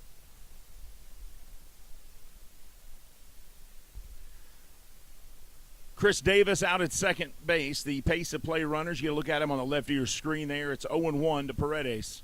Paredes also a former major leaguer. And this one hit right into the stands. It hit a girl right on her leg over there. Ouch. That hit her left thigh. Yeah, she thought. And she actually walked down and grabbed the foul ball and says, "Hey, I earned this." And everybody gives her a hand. Yes, you did. Oh, yeah, she'll see that tomorrow. You have a big, giant purple and red spot on your leg. No balls, 2 strikes to Jimmy Paredes. Pace of play runner there at second. Now the medical staff comes out to check on her from the organization here. And swing and a miss, and that is out number 1 as Gibson strikes out Paredes. 1 down, bottom of the ninth, Felix P.A. coming up.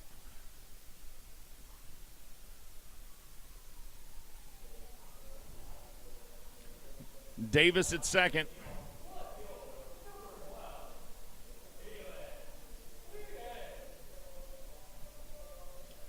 The pride of La Romana, Dominican Republic at the plate, Felix P.A. First pitch to him in there for strike one. P.A. made his major league debut in 2007 with the Chicago Cubs back on April 17th, opening day. He hit .321 in 55 games as an affiliate player with the Cubs before making his way all the way up to the bigs.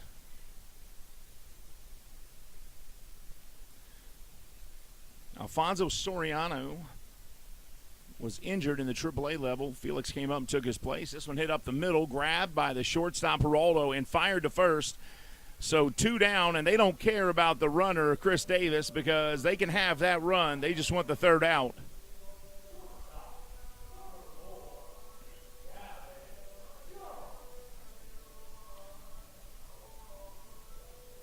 Gavin Johns coming to the plate here.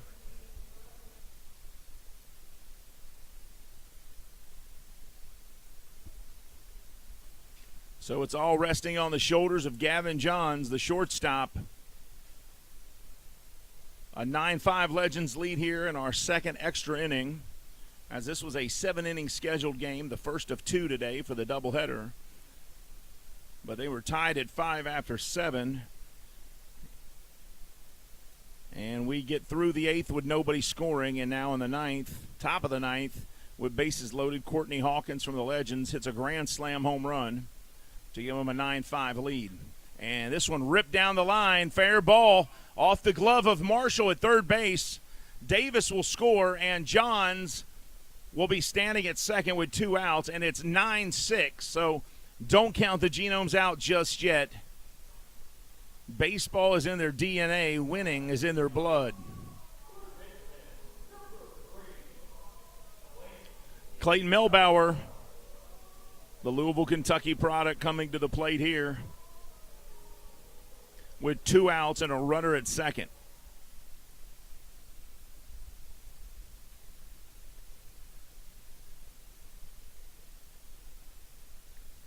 And the first pitch here to Melbauer from Gibson.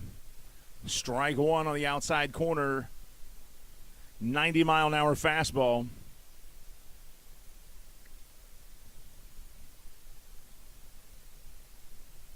Now we'll let you know at the conclusion of this game, the live stream that you're watching right now will be off for a few minutes before we pull the live stream back up, and we'll pull that live stream back up about 10 minutes prior to the start of Game 2. So give us 20 minutes, and then you can look for that live stream again before the start of Game 2. So again, at the conclusion of this game, the live stream will go down when we sign off, and take a 20-minute break there and then sign back in and look for the game again, and we'll pull that stream back up 10 minutes prior to the start of game 2. Foul ball here by Melbauer. 2 balls, 2 strikes as Ashley does her calisthenics.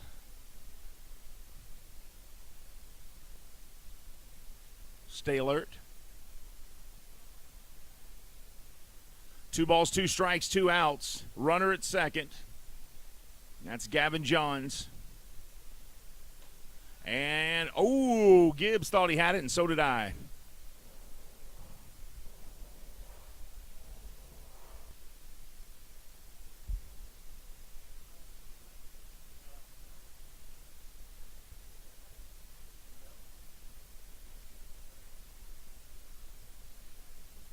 Three, two outs, bottom of the ninth. This could do it right here.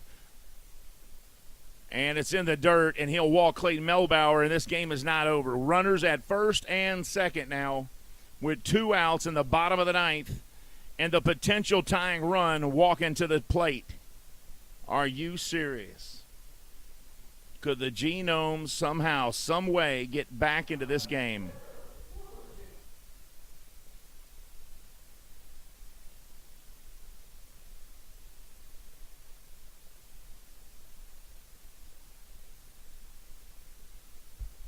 Runners at first and second. And here's Austin Rye. He has 7 home runs and 42 RBIs this year. He could tie this game up with a swing of the bat.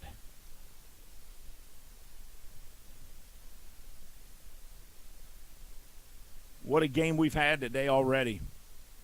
I mean, could you imagine if this thing went into a 10th inning and something as crazy as that would happen? And another game's coming up. First pitch here, misses, ball 1. This game is 4 hours right now. This was a game scheduled for 7 innings that's already 9 innings long and 4 hours long.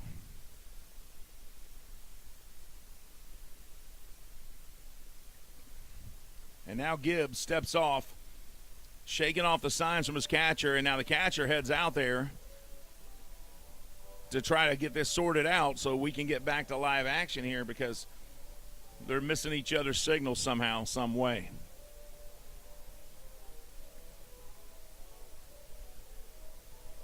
Two on, 2 outs, bottom of the ninth. Austin Rye, the catcher, replaced Chase Velo. He represents the tying run for the Genomes here in game 1 of our 2-game set. This one has gone into extra innings. Another 7-inning game starts 30 minutes after the completion of this one.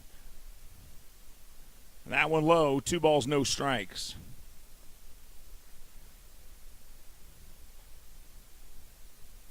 Genomes are tied for first in the wild card.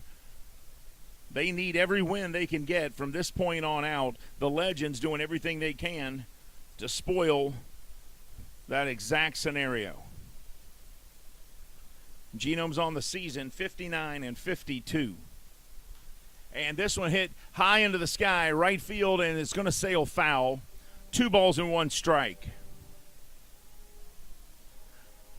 Genomes this year are 59 wins, 52 losses. Lexington Legends, 43 wins, 67 losses. Major League Baseball plays a 162-game season. Atlantic League plays a 132-game season.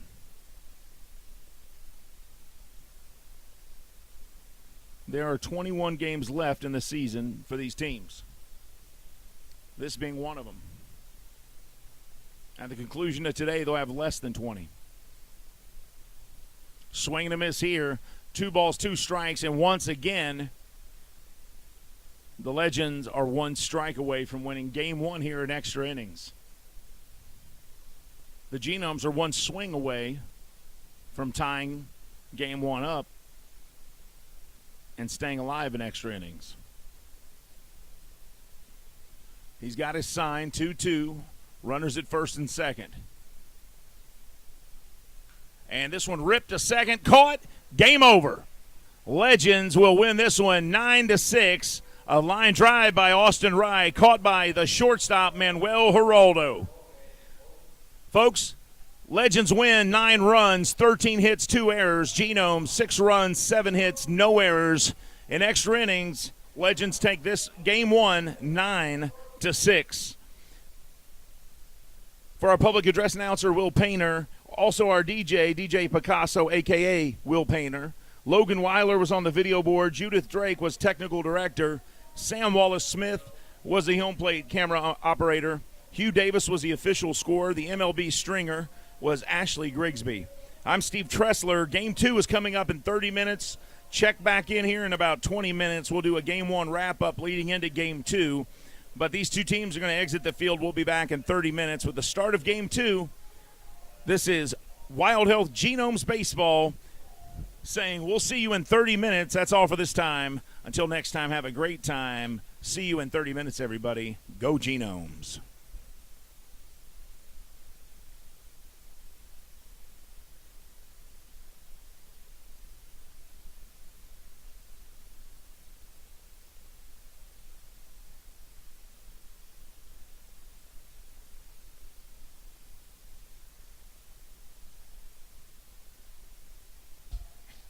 Hey, folks, just want to let everybody know, we just got word Game 2 will begin at 6:05, first pitch. 6:05 will be the first pitch for Game 2, everybody. I will type that into the comments as well if you want to double back and check, but I'll have our technical director.